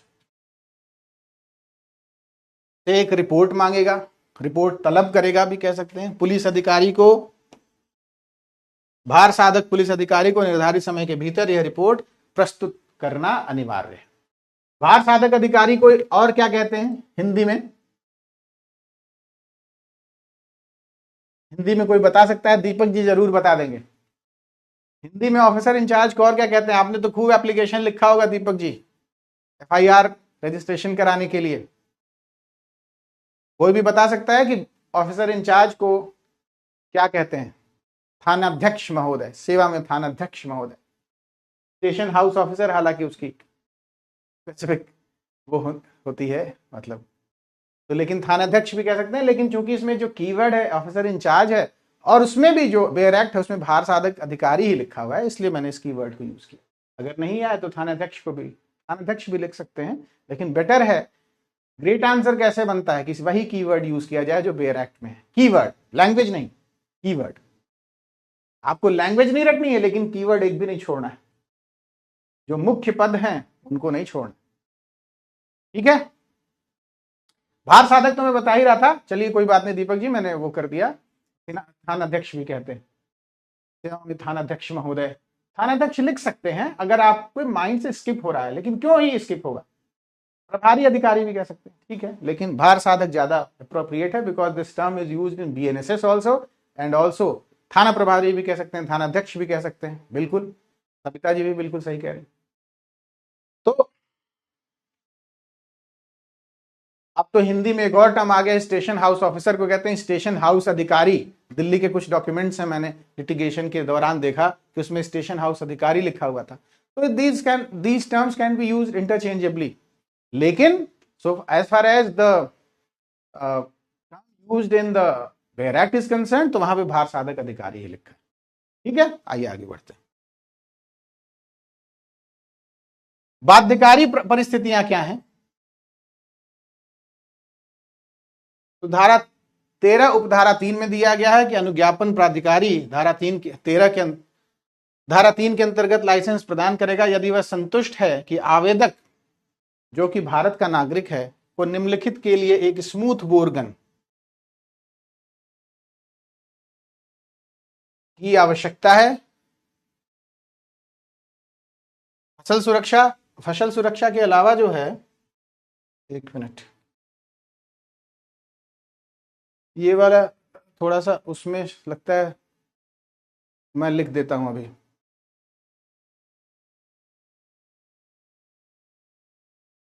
इसमें जो है एक ग्राउंड छूट गया है, ये ग्राउंड है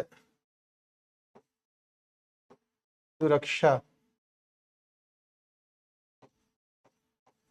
एवं खेल इत्यादि, ऐसे भी कर सकते हैं।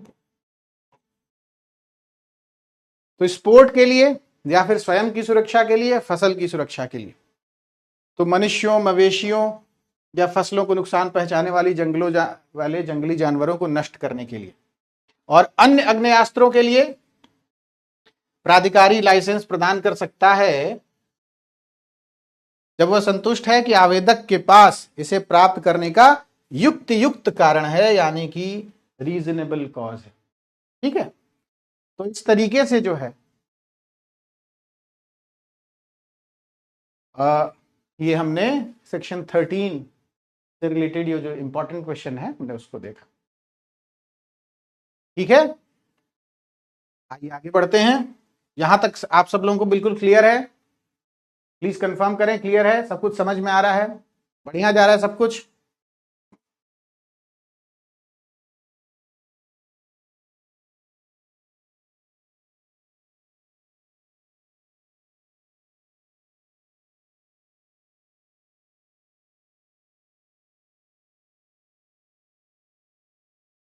स्मूथ बोर गन, इस पे हम लोग जो है डिस्कस करेंगे।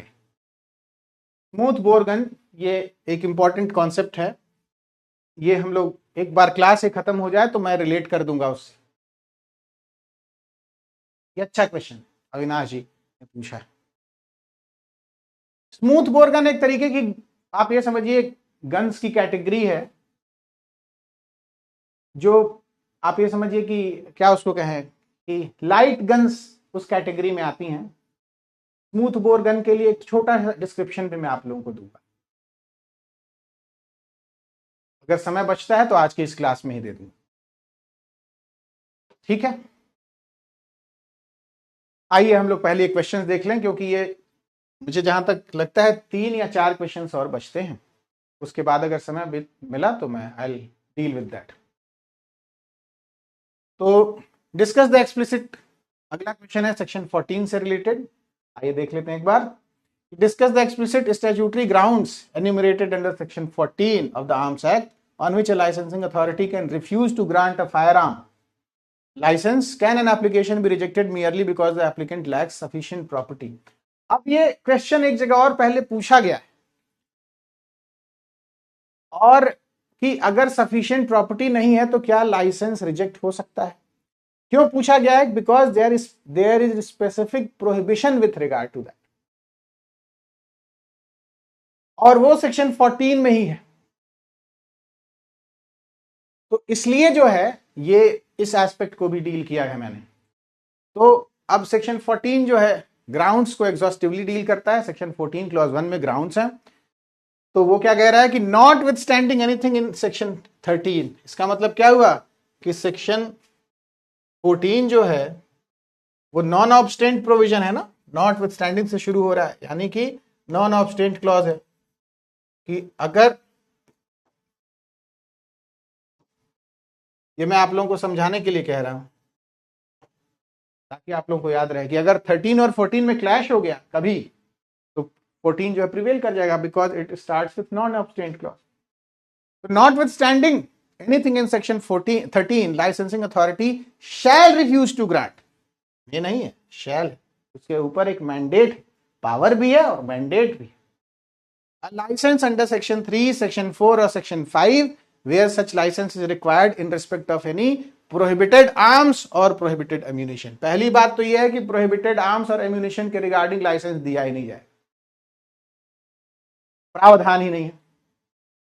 वो बेसिकली स्टेट मोनोपोलाइज्ड है चीजें, वो स्टेट का मतलब आप ये समझिए कि राज्य का एकाधिकार है। अगर कोई कर भी देता है अप्लाई तो रिजेक्ट हो जाएगा, रिफ्यूज हो जाएगा। एप्लीकेशन आप करते रहिए, आपको नहीं मिलेगा, because there is specific and complete prohibition, ठीक है?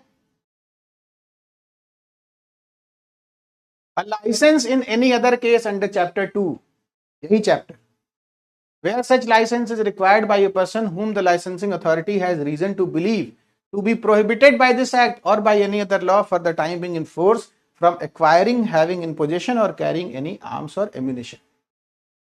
तो licence in any other case under chapter 2 के 3, 4, 5 में अगर वो लाइसेंस के लिए अप्लाई करता है प्रोहिबिटेड आर्म्स या फिर प्रोहिबिटेड एम्यूनिशन को के लिए, राइट अवे रिजेक्शन, कोई सुनवाई नहीं, क्योंकि प्रोहिबिटेड आर्म्स और एम्यूनिशन के रिगार्डिंग लाइसेंस मिलता नहीं, वो स्टेट का एक विशेषाधिकार है। और दूसरे केस में licence in any other case under chapter 2, इसी चैप्टर 2 में किसी दूसरे केस से संबंधित किसी दूसरी परिस्थिति में अगर लाइसेंस जो है तब रिफ्यूज होगा। पहला कंडीशन क्या है? पहला कंडीशन रिलेट करता है प्रोहिबिशन से कि that person is prohibited either by this act और by any other law from acquiring, having in possession और कैरिंग एनी आर्म्स और एम्यूनिशन। अगर उसके ऊपर कोई प्रतिषेध है तो जो है प्रतिषेध कहां है? या तो इस एक्ट में है या फिर किसी एनी अदर लॉ में है, दूसरे दूसरे तत्समय प्रवृत्त किसी दूसरी विधि में है, तो भी जो है अगर प्रोहिबिशन है तो जो है उसको लाइसेंस नहीं मिलेगा। और ये प्रोहिबिशन कैसे डिसाइड होगा, ये देखिए बड़ा अच्छा इंपॉर्टेंट एक फ्रेज है, रीजन टू बिलीव होना चाहिए।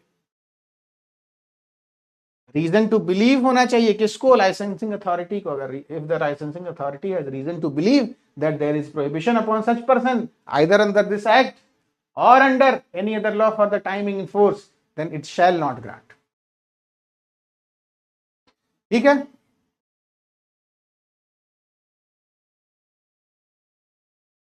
where such license is required by a person whom the licensing authority अच्छा has reason to believe to be unfit for license under this act, या तो उसको ये लगता है कि he is unfit, या फिर where the licensing authority deems it necessary for the security of public peace or for public safety to refuse to grant such license। तो पब्लिक पीस के लिए, लोक शांति, लोक प्रशांति और पब्लिक सेफ्टी, लोक सुरक्षा के लिए अगर उसको लगता है, लाइसेंसिंग अथॉरिटी को ये आवश्यक लगता है, ये उसको जरूरी लगता है कि लाइसेंस रिफ्यूज कर देना चाहिए, तो रिफ्यूज कर देगी।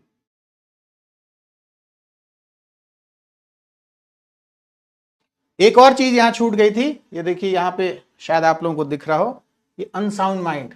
तो पहला है प्रोहिबिशन, दूसरा है अनसाउंड माइंड और तीसरा है अनफिट। ठीक है, प्रोहिबिशन, अनसाउंड माइंड और अनफिट, या फिर where the licensing authority deems it necessary for the security of public peace, और चौथा ग्राउंड पब्लिक पीस या फिर पब्लिक सिक्योरिटी। ठीक है, लोक प्रशांति या फिर जो है लोक शांति या फिर लोक सुरक्षा। प्रॉपर्टी क्लॉज क्या है सेक्शन 14 क्लॉज 2 में कि an application can not be rejected due to lack of wealth. Section 14 clause 2 specifically states that the licensing authority shall not refuse a license merely on the ground that the person does not own or possess sufficient property। उसके पास पर्याप्त जो है संपत्ति नहीं है, केवल इस आधार पे, merely on this ground जो है the licensing authority shall not reject। ठीक है, एक और बड़ी इंपॉर्टेंट बात है कि रीजंस रिकॉर्ड करना पड़ेगा। रीजंस रिकॉर्ड करने को हिंदी में क्या कहते हैं, कोई बताना चाहेगा? हिंदी माध्यम के छात्र, रीजंस रिकॉर्ड करने के reasons are required to be recorded in writing. इसको अगर हमें हिंदी में कहना हो तो क्या कहा जा सकता है, कोई बताना चाहेगा? दीपक जी, सविता जी, जो भी हमारे हिंदी माध्यम के छात्र हैं, या फिर सभी लोग जो इस क्लास में, कोई बताना चाहेगा कि reasons are required to be writing, reasons are required to be recorded in writing, इसको क्या कहेंगे हिंदी में? कोई बताना चाहेगा?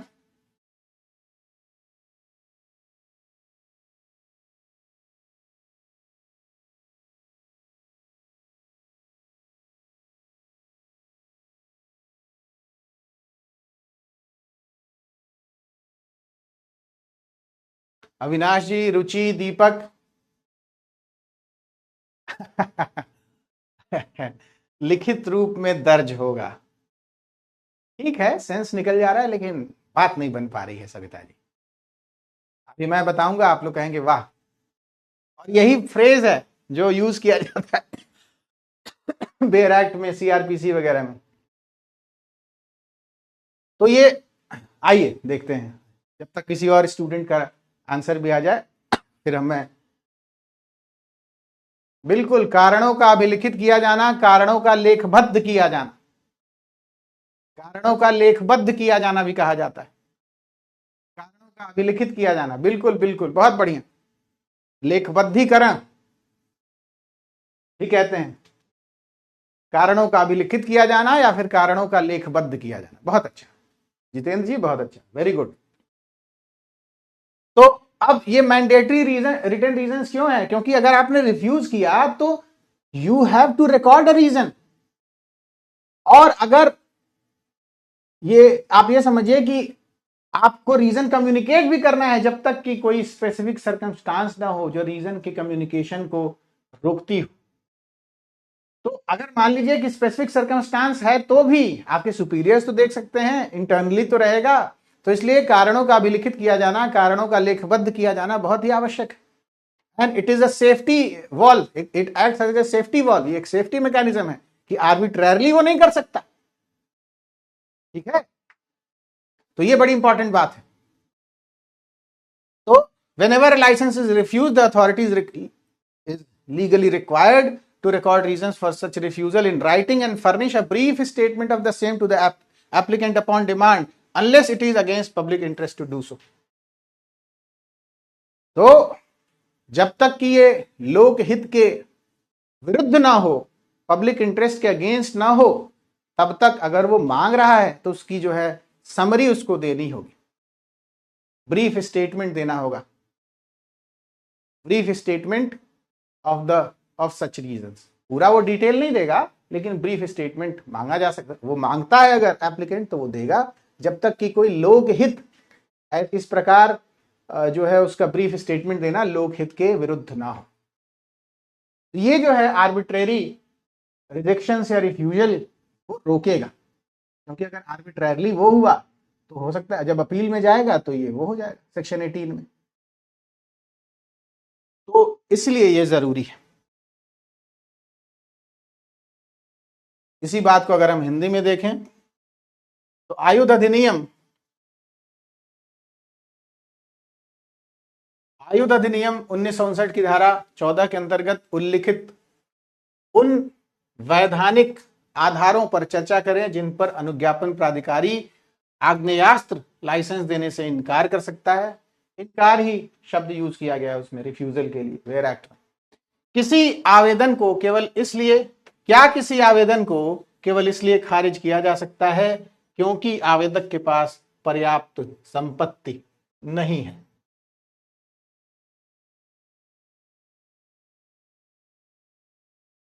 तो आइए देखते हैं इनकार के आधार क्या है। इंट्रोडक्शन, जनरल इंट्रोडक्शन है तो मैं उस पर समय नहीं दे रहा हूं, आप सब लोग पढ़ ही रहे होंगे।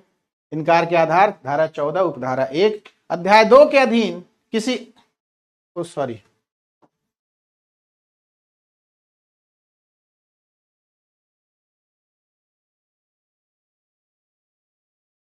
देखिए एक स्लाइड जो है मिस हो गई है, तो मैं इसको एक्सप्लेन कर देता हूं। एक स्लाइड मिसिंग है, एक स्लाइड 2 बार रिपीट हो गई है। ये देखिए मैं इसी को हिंदी में, हाँ, तो धारा 14 उपधारा 1 यह उपबंधित करती है कि धारा 13 में किसी भी बात के होते हुए भी जो अनुज्ञापन प्राधिकारी है वो रिफ्यूज कर देगा लाइसेंस। कहां पर? धारा 3, धारा 4 या धारा 5 के अंतर्गत। अगर वो लाइसेंस किस संबंध में है, वो जो क्या कहते हैं प्रोहिबिटेड आर्म्स या फिर प्रोहिबिटेड एम्यूनिशन के संबंध में, निषिद्ध गोला बारूद और निषिद्ध ये क्या कहते हैं कि आयुध। तो निषिद्ध गोला बारूद और निषिद्ध आयुध के संबंध में अगर धारा 3, 4, 5 में कोई आवेदन दिया गया है तो जो लाइसेंसिंग अथॉरिटी है यानी कि जो अनुज्ञापन प्राधिकारी है वो जो है ही शैल रिफ्यूज, वो रिफ्यूज कर देगा। ठीक है, तो ये वाली स्लाइड जो है थोड़ी सी टेक्निकल ग्लिच की वजह से या फिर कंपाइलेशन में वो स्लाइड मिस हो गई, तो मैं जो है इसको आप लोग एक बार देख लीजिएगा। ठीक है,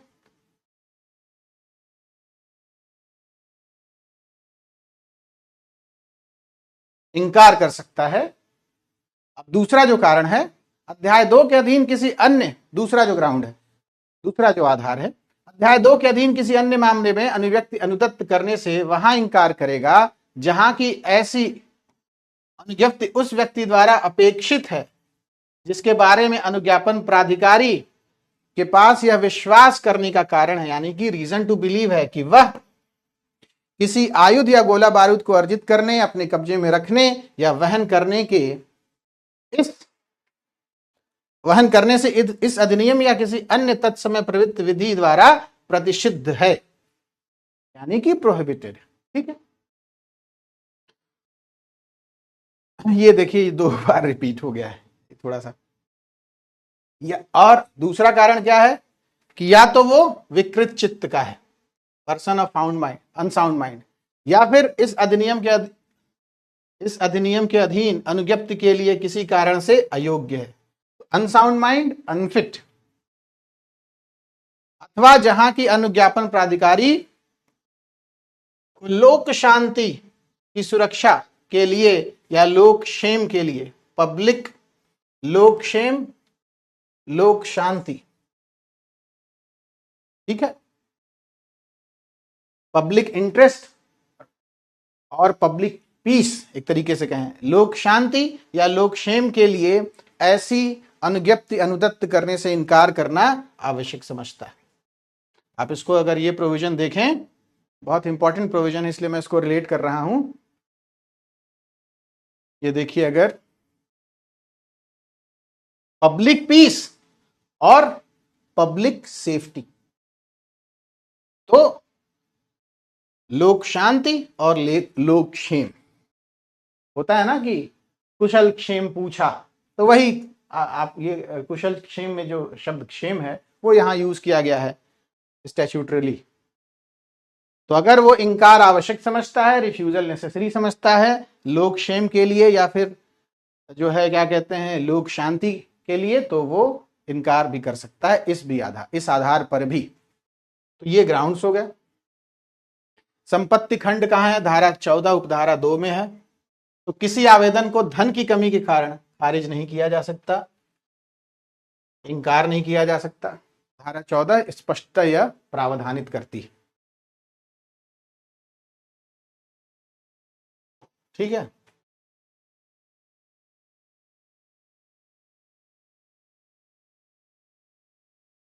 अगला अगर देखें,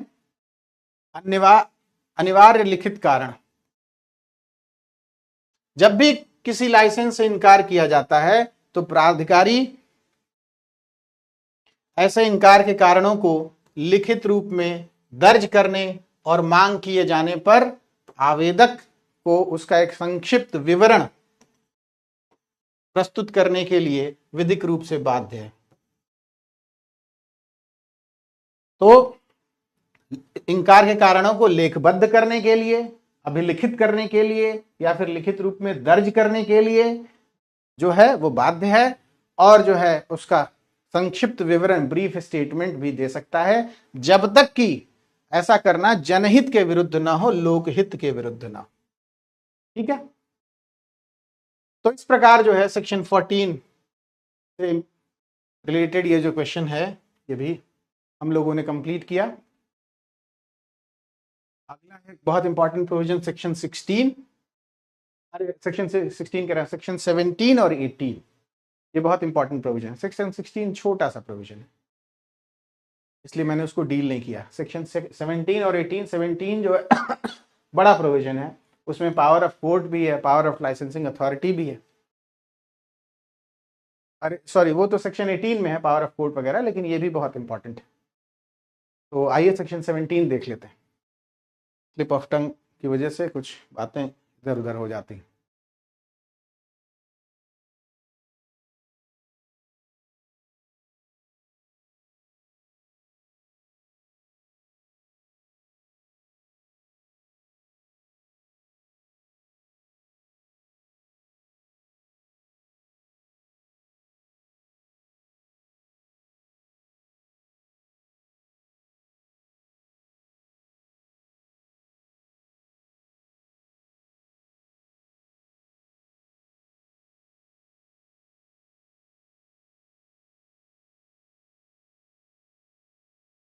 हाँ, ये देखिए सेक्शन 17 बड़ा इंपॉर्टेंट प्रोविजन है, और इसमें लाइसेंसिंग अथॉरिटी का तो पावर है ही,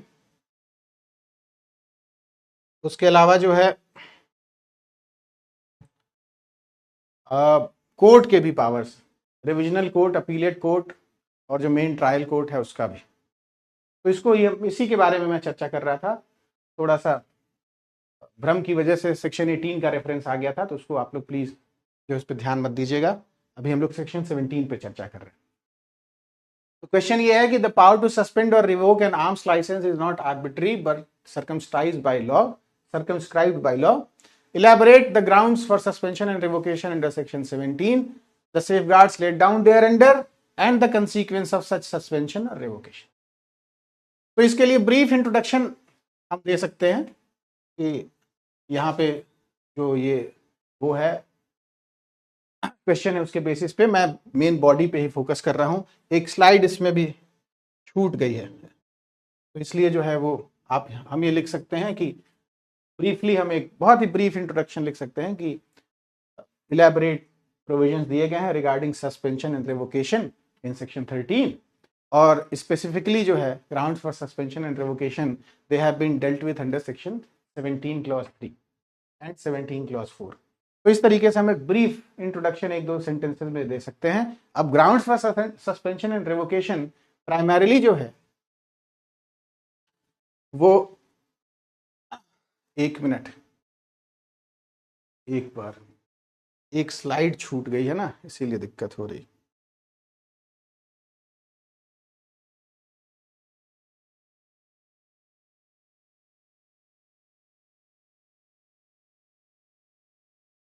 मैं इसको एक बार रेफरेंस के लिए ये उसमें मैं अपडेट कर दूंगा, अभी नोट्स जो अपलोड होगा उसमें अपडेट कर दूंगा, क्योंकि उसमें जो कीवर्ड्स है वो मिस ना हो जाए, इसलिए मैं आपको रेफर कर देता हूं।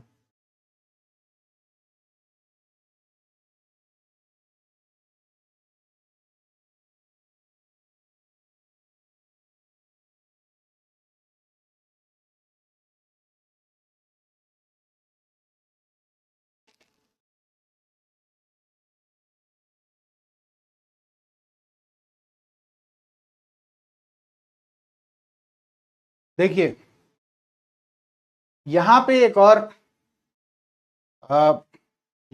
एक और ग्राउंड होगा, मैं उसको उसमें जो कीवर्ड्स है उसको बताने के लिए ना बहुत ज़रूरी है वो लिखना, रेफ़र करना, इसलिए मैं रेफ़र कर रहा हूँ। आप लोग सब लोग प्लीज़ इस पे ध्यान दीजिएगा, क्योंकि अगर ये बात अभी छूट जाएगी तो जो है कन्फ्यूजन होगा। मेंटल इनकैपेसिटी के अलावा जो है पहली बात तो यह है कि the licensing authority may suspend, यानी कि उसका डिस्क्रिशन है, और revoke a licence for specified period, यानी कि ही में सस्पेंड इट और revoke it by an order in writing if it is satisfied that. पहली बात यह है कि पहला जो इंपॉर्टेंट बात है ये है कि प्रोहिबिशन यही प्रोहिबिशन अपॉन लाइसेंस होल्डर, यही जो है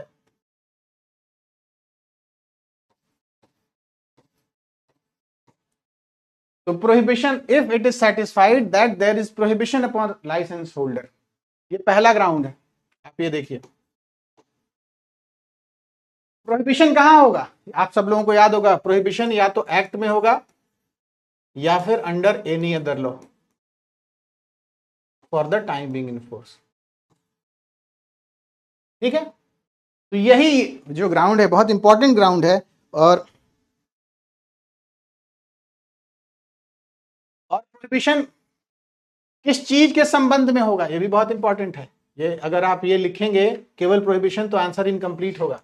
तो प्रोहिबिशन है एक्विजिशन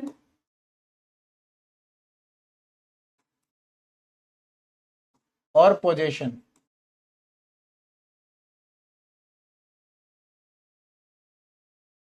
और कैरिंग अवे, एक्विजिशन, पोजेशन और कैरिंग अवे। अर्जन, उसका कब्जा और उसको धारित करना, धारण करना। तो पहला ग्राउंड क्या है कि क्या बात निकल के आई कि the licensing authority may suspend और revoke a license for a specified period, or it may even revoke it entirely by an order in writing if it is satisfied. पहला ground that there is prohibition upon license holder. Prohibition कहां पे? Either under this act or under any other law for the time being in force. किस चीज के regarding prohibition है? For acquisition, possession और carrying. अर्जन, कब्जा और उसको क्या कहते हैं कि उसका वहन करना। दूसरा क्या है कि mental incapacity, the holder of the license has become of unsound mind. तीसरा है द होल्डर अनफिटनेस, यानी कि the holder of the license for any other reason has is deemed unfit for license. चौथा क्या है, अगला next condition, breach of condition, any condition of the license has been कॉन्ट्रावीन्ड।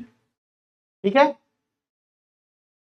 और अगला कंडीशन है कि failure to produce weapon, the holder has failed without reasonable cause to deliver up the weapon when directed under the act. अक्सर ऐसा होता है कि जब इलेक्शन वगैरह होता है तो जो जितने लोग उस डिस्ट्रिक्ट में लाइसेंस होल्ड करते हैं सबकी लिस्ट रहती है डिस्ट्रिक्ट मैजिस्ट्रेट के ऑफिस में, तो उन लोगों को कहा जाता है कि कोई दंगा वगैरह ना हो जाए, दंगा फसाद ना हो जाए, कोई क्राइम नहीं हो जाए, तो आप अपने अपने जो है वो सरेंडर करिए, वेपन्स को जमा करिए जब तक चुनाव चल रहा है। अक्सर ऐसा होता है। तो अगर ऐसा है तो if in spite of direction issued by the state authorities, the license holder fails without reasonable cause to deliver up the weapon when so directed, ही तो उस केस में भी लाइसेंस या तो सस्पेंड हो सकता है या फिर रिवोक भी हो सकता है।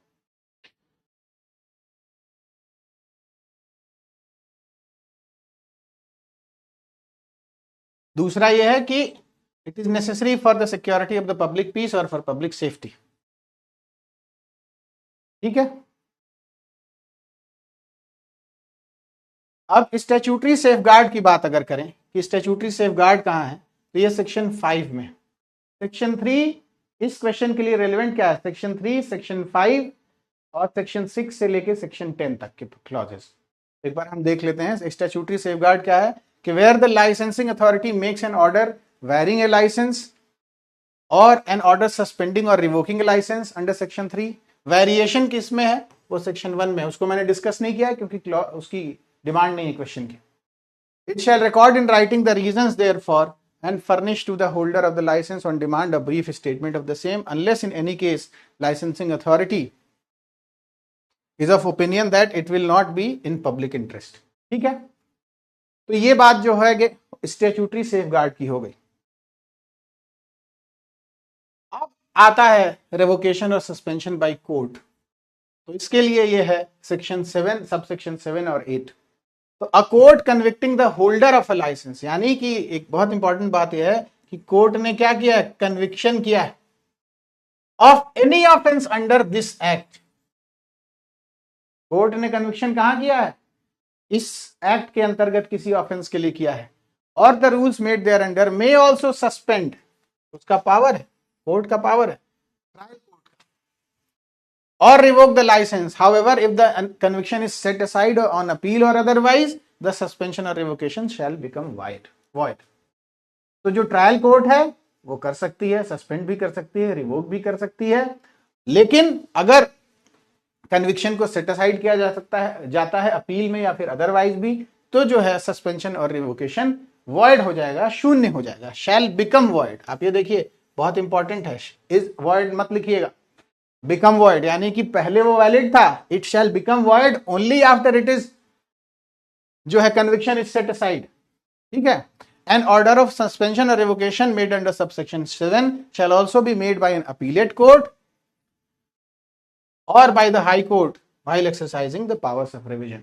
तो अपीलेट कोर्ट द्वारा भी किया जा सकता है और हाई कोर्ट द्वारा भी किया जा सकता है when it is acting as a revisional court.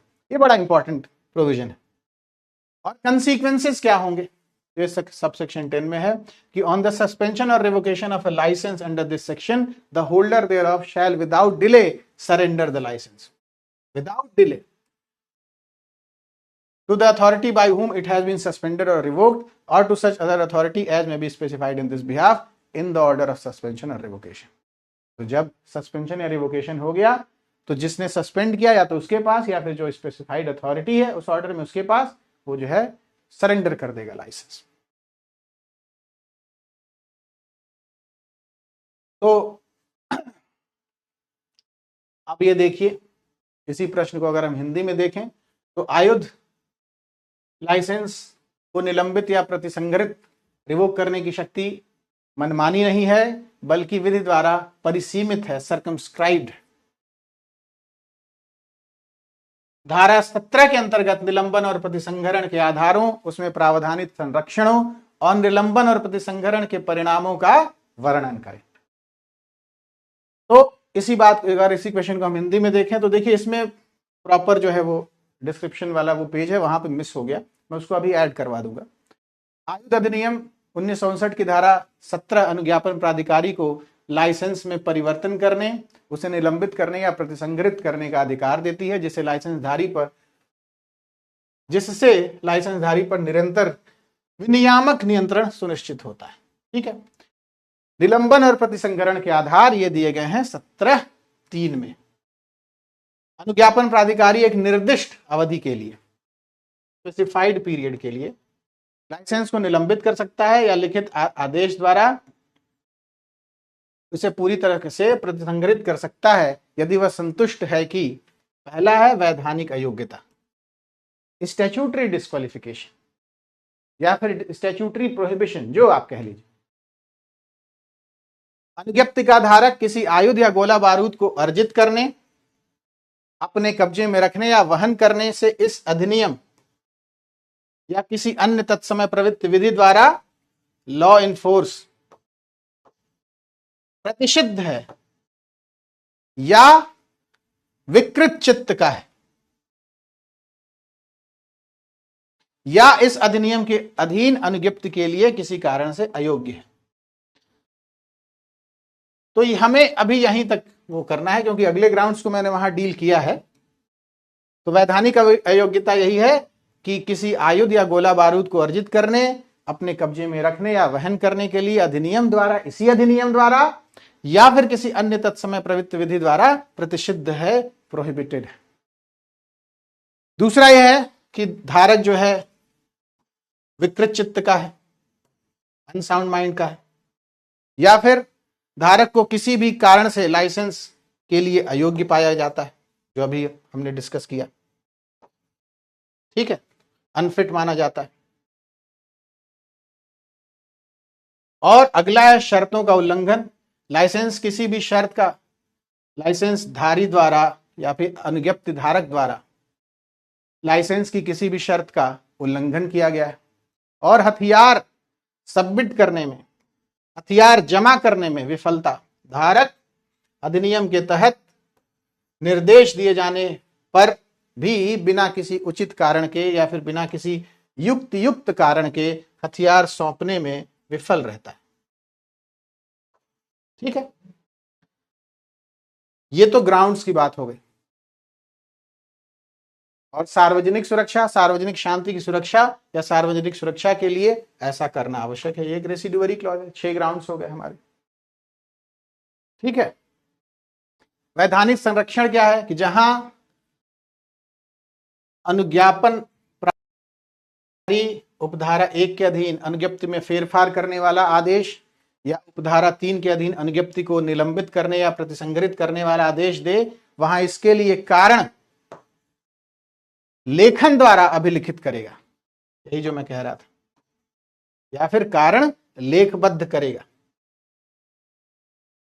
और उसका संक्षिप्त कथन मांग किए जाने पर अनुज्ञप्ति के धारक को उस दशा के सिवाय देगा जिसमें अनुज्ञापन प्राधिकारी किसी मामले में यह राय रखता हो कि ऐसा कथन देना लोकहित में नहीं है। ठीक है, तो आप ये देखें कि हमने क्या डिस्कस कर लिया, ग्राउंड्स को डिस्कस कर लिया, जो 6 ग्राउंड्स हैं। उसके बाद वैधानिक संरक्षण क्या है, स्टैट्यूटरी प्रोटेक्शन क्या है, हमने उसको भी डिस्कस कर लिया।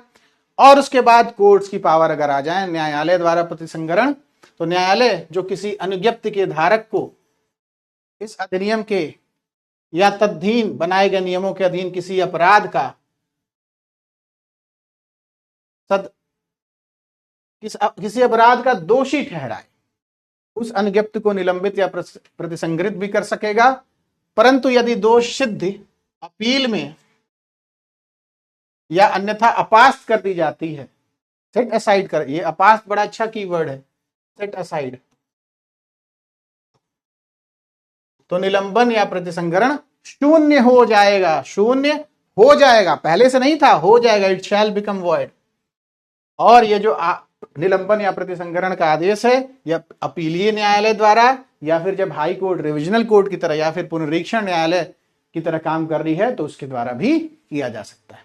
तो इस प्रकार सेक्शन 17 से रिलेटेड बहुत इंपॉर्टेंट प्रोविजन को हमने देखा। यहां तक आप सब लोगों को क्लियर है? थोड़ा सा मैंने इलेबोरेट प्रोविजन था, इलेबोरेट बड़ा क्वेश्चन था, 15 मार्कर का भी हो सकता है, तो इसलिए मैंने बीच में कोई ब्रेक नहीं लिया ताकि चीजें बिल्कुल एक सेम कंटिन्यूएंस में चलें, कंटिन्यूएशन में, इसीलिए मैंने ब्रेक नहीं लिया। यहां तक सब आप लोगों को क्लियर है? प्लीज कंफर्म करें। तो मैं आगे बढ़ता हूं, सेक्शन 18 से रिलेटेड प्रोविजन को देख लेते हैं एक बार, प्लीज कंफर्म करें।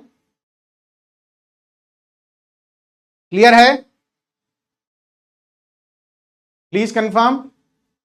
रुचि, अविनाश, सविता, जितेंद्र, दीपक, सभी बच्चों को क्लियर है? सभी स्टूडेंट्स को क्लियर है? ये चूंकि लंबा प्रोविजन था, लंबा क्वेश्चन था, इसीलिए मैंने कहा कि इसको जब मैं हिंदी इंग्लिश में कंप्लीट कर लूंगा तभी ब्रेक लूंगा, इसीलिए मैंने बीच में कोई ब्रेक नहीं लिया। बीच में मैंने जो है, मैंने कहा कि एक कंटिन्यूएशन में, एक फ्लो में हो जाए डिस्कस क्वेश्चन तो अच्छा रहेगा, फ्लो ना टूटे, इसलिए मैंने जो है बीच में कोई और डिस्कशन नहीं किया। यहां तक क्लियर है? बिल्कुल क्लियर है आप सभी लोगों को? दीपक जी ने कहा है क्लियर है, बाकी सारे स्टूडेंट्स को? सबिता, मानव, दीपक तो बता ही चुके हैं, अविनाश, प्रियंका, सभी बच्चों को क्लियर है? जितेंद्र भी कह रहे हैं क्लियर है। बिल्कुल, ये तो बात है सविता जी कि फर्स्ट टाइम पढ़ रही हैं आप ये एक्ट, तो थोड़ा समझने में टाइम लग रहा है, बिल्कुल सही बात है, बिल्कुल सही बात है, मैं इससे एग्री करता हूं। लेकिन जब आप इस क्लास के पास दोबारा आज शाम को पढ़ेंगी या फिर कल पढ़ेंगी, जब भी आपको समय मिले, जल्दी जल्दी रिवाइज कर लेंगी तो चीजें बहुत क्लियर हो जाएंगी। कीवर्ड्स पे आप फोकस करिए, सेंटेंस अपने आप बनाते जाइए, एग्जाम क्रैक होने के बहुत अच्छे चांसेस रहेंगे। कीवर्ड्स पे फोकस करिए। अनुज्ञप्ति धारक, लाइसेंस धारक, अब मान लीजिए अनुज्ञप्ति नहीं याद आ रहा है तो लाइसेंस धारक भी लिख सकते हैं, लेकिन याद कैसे नहीं आएगा? जब आप पढ़ेंगे तो याद आएगा ही आएगा, कहां जाएगा? प्रोविजन आपके सामने प्रोविजन क्या है? कुछ नहीं, आपकी मेहनत के सामने कुछ नहीं है, ठीक है? तो चलिए, और कोई डाउट यहां तक? कोई और डाउट तो आप सब लोग पूछ सकते हैं, हालांकि मैंने इलेबोरेटली डील किया है सेक्शंस को। अब जैसे देखिए, एक बड़ी इंपॉर्टेंट बात यह है कि जो कीवर्ड है अब उसमें अब ये देखिए, हिंदी का कीवर्ड फेरफार करने वाला, वेरिएंस, तो लेकिन अब यही कीवर्ड है,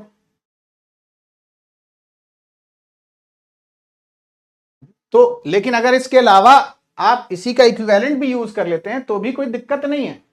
और दूसरी बात यह है कि यहां पे हम लोगों ने तो निलंबन और प्रतिसंहरण की बात की, फेरफार की बात नहीं की, इसलिए जो है हमने तो इंट्रोडक्शन में लिखा है या फिर कुछ स्पेसिफिक पर्सपेक्टिव में वो बात लिखी है। तो बस मुझे ये कहना है कि कीवर्ड जहां तक हो जाए यूज करना है, अगर कीवर्ड नहीं याद आ रहा है तो आप उसका इक्विवेलेंट यूज कर सकते हैं, कोई दिक्कत नहीं, लेकिन बहुत अच्छा आंसर जो है उसके लिए कीवर्ड्स से ज्यादा, कीवर्ड्स यूज करने से ज्यादा मार्क्स आने के चांसेस तो रहते ही हैं, ये बात तो है। आप ये देखिए, सॉरी,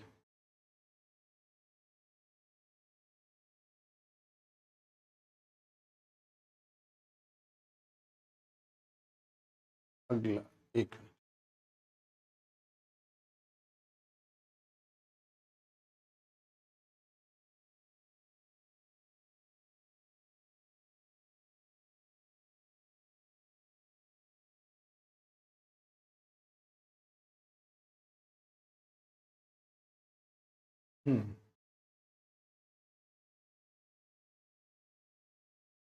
ठीक है।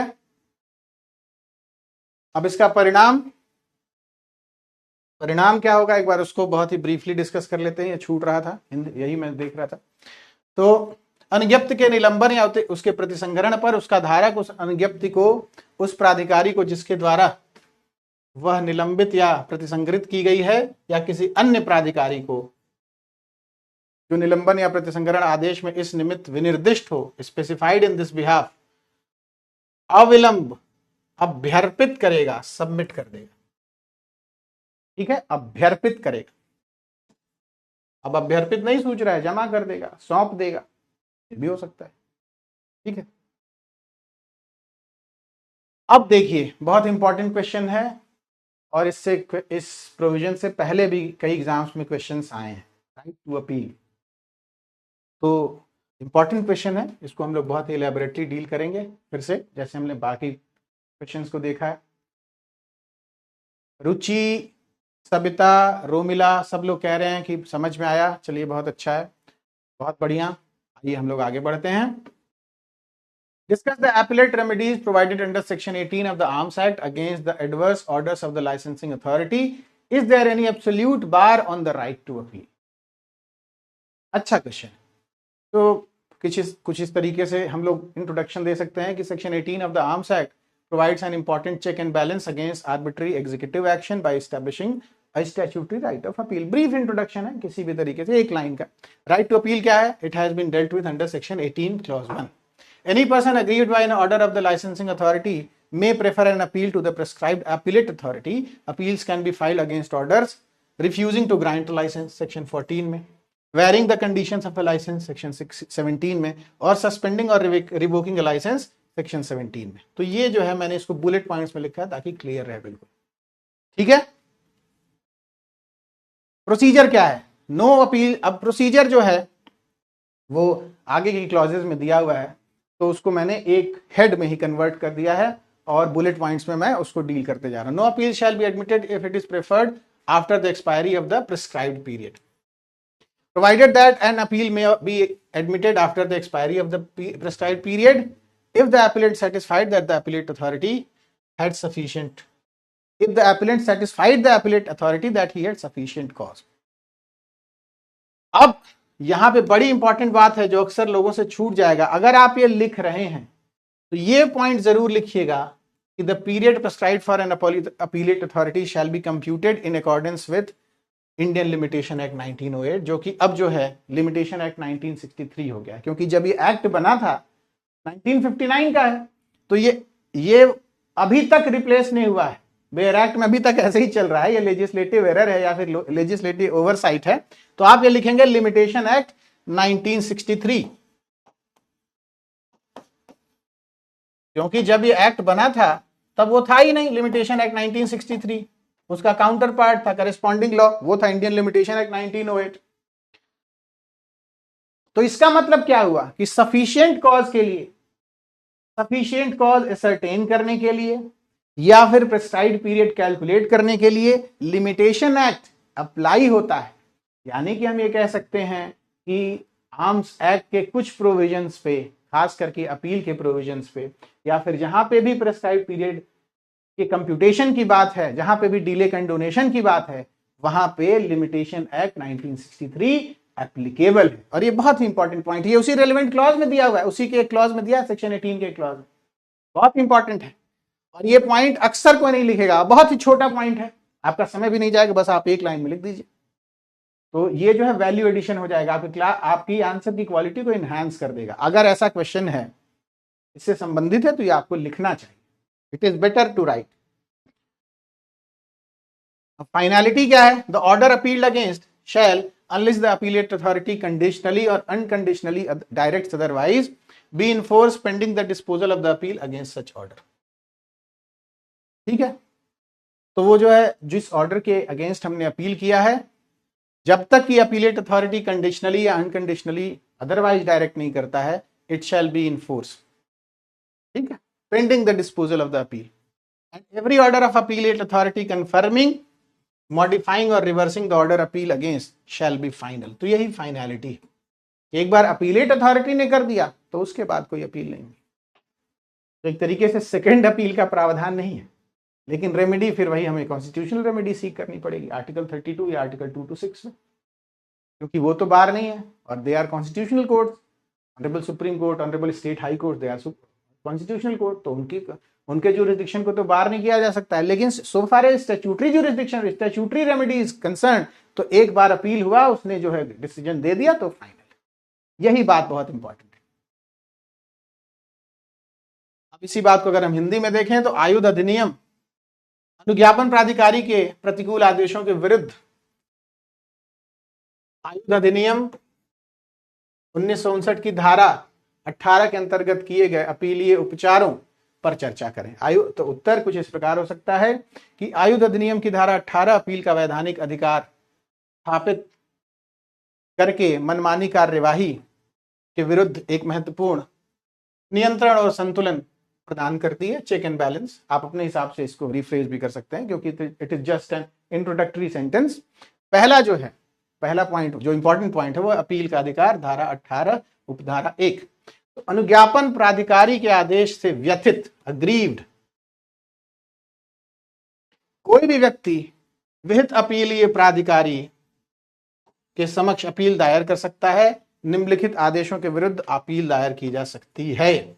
इसको मैंने जैसे इंग्लिश वाले उसमें किया था करेस्पॉन्डिंग आंसर में, वैसे ही मैंने यहां पे भी बुलेट पॉइंट्स में कन्वर्ट कर दिया है। लाइसेंस देने से इनकार करना, धारा 14। लाइसेंस की शर्तों में परिवर्तन करना, धारा 17। लाइसेंस को निलंबित या प्रतिसंग्रहित करना, धारा 17। ठीक है, हमने स्पेसिफाई कर दिया रिलेवेंट सेक्शन भी, इसीलिए मैंने उसको बुलेट पॉइंट में मतलब लिख के ब्रैकेट में वो कर दिया। प्रक्रिया क्या है? कोई भी अपील ग्रहण नहीं की जाएगी यदि वह उसके लिए विहित कालावधि के अवसान के पश्चात की जाए, आफ्टर द प्रिस्क्राइब्ड पीरियड। ठीक है, परंतु अपील के लिए विहित कालावधि के अवसान के पश्चात ग्रहण की जा सकेगी यदि अपीलार्थी अपील प्राधिकारी को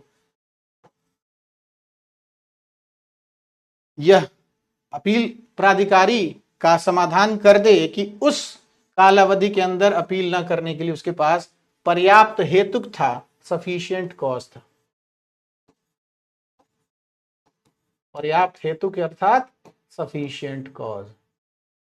ठीक है, अपील के लिए विहित कालावधि की संगणना इंडियन लिमिटेशन एक्ट 1908, तो इसकी जो है, इसका जो वो है प्रेजेंट में, वो है परिसीमा अधिनियम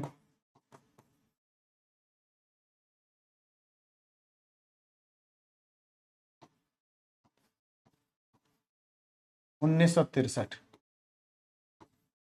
क्योंकि ये तो अब रिपील हो गया, तो ये एक लेजिस्लेटिव ओवरसाइट है, ये हट जाना चाहिए, लेकिन भाई अब लेजिस्लेचर को समय नहीं है, तो हम ही लोग ठीक कर ले रहे हैं। ये उन उपबंधों के अनुसार की जाएगी जो उसके अधीन परिसीमा काल की संगणना के लिए हैं। इस धारा के अधीन हर अपील लिखित अर्जी द्वारा की जाएगी, और जहां कि उस आदेश का जिसके विरुद्ध अपील की गई है कारणों का कथन अपीलार्थी को दिया गया, वहां उनका संक्षिप्त विवरण और ऐसी फीस जो विहित की जाए उसके साथ होंगे। यानी कि जो है रिटन फॉर्म में होगी, प्रेस्क्राइब्ड फॉर्म पे होगी, रिक्विजिट फीस दिया जाएगा। ठीक है, प्रक्रिया क्या होगी? अपील के निस्तारण में या फिर अपील को निपटाने में अपील प्राधिकारी ऐसी प्रक्रिया का अनुसरण करेगा जैसी विहित की जाए, जो प्रिस्क्राइब्ड होगी। परंतु कोई भी अपील तब तक नहीं निपटाई जाएगी जब तक कि अपीलार्थी को सुनाई का युक्त अवसर न दे दिया जाए। ठीक है,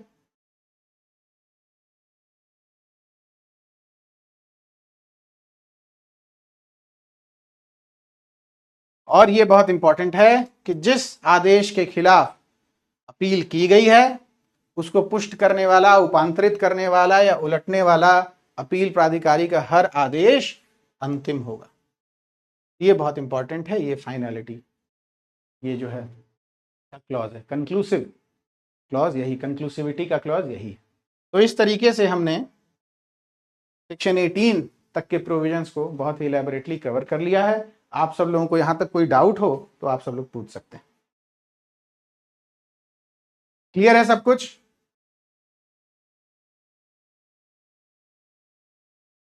बिल्कुल क्लियर है?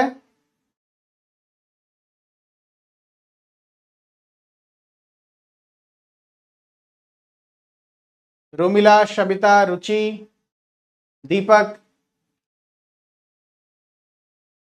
जितेंद्र, सभी बच्चों को क्लियर है?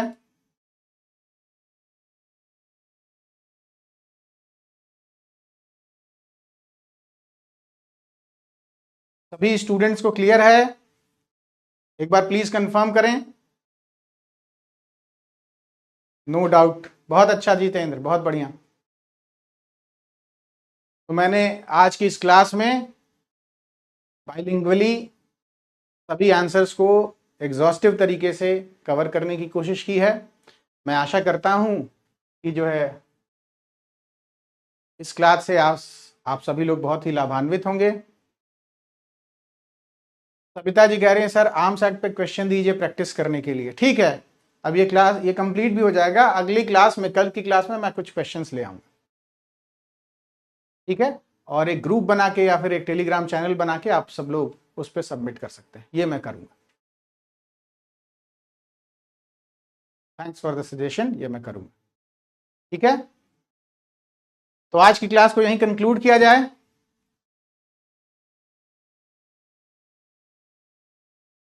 चलिए, रोमिला भी कह रही है टिल नाउ क्लियर, बहुत बढ़िया। कल मिलते हैं, कल हम लोग खत्म कर देंगे, कंप्लीट कर देंगे आर्म्स एक्ट, और कल हम लोग शुरू भी करेंगे PC act, prevention of corruption act. बहुत इंपॉर्टेंट प्रोविजन, बहुत important legislation PC act. Recent case laws भी हम लोग उनको भी डिस्कस करेंगे। ठीक है, तो ठीक है, मैं आज की क्लास को यहीं कंक्लूड करता हूं। मिलते हैं कल नेक्स्ट क्लास में। आप सभी लोगों का बहुत बहुत धन्यवाद, सभी स्टूडेंट्स का बहुत बहुत धन्यवाद, आभार। मिलते हैं कल की क्लास में। बहुत बहुत धन्यवाद, थैंक यू।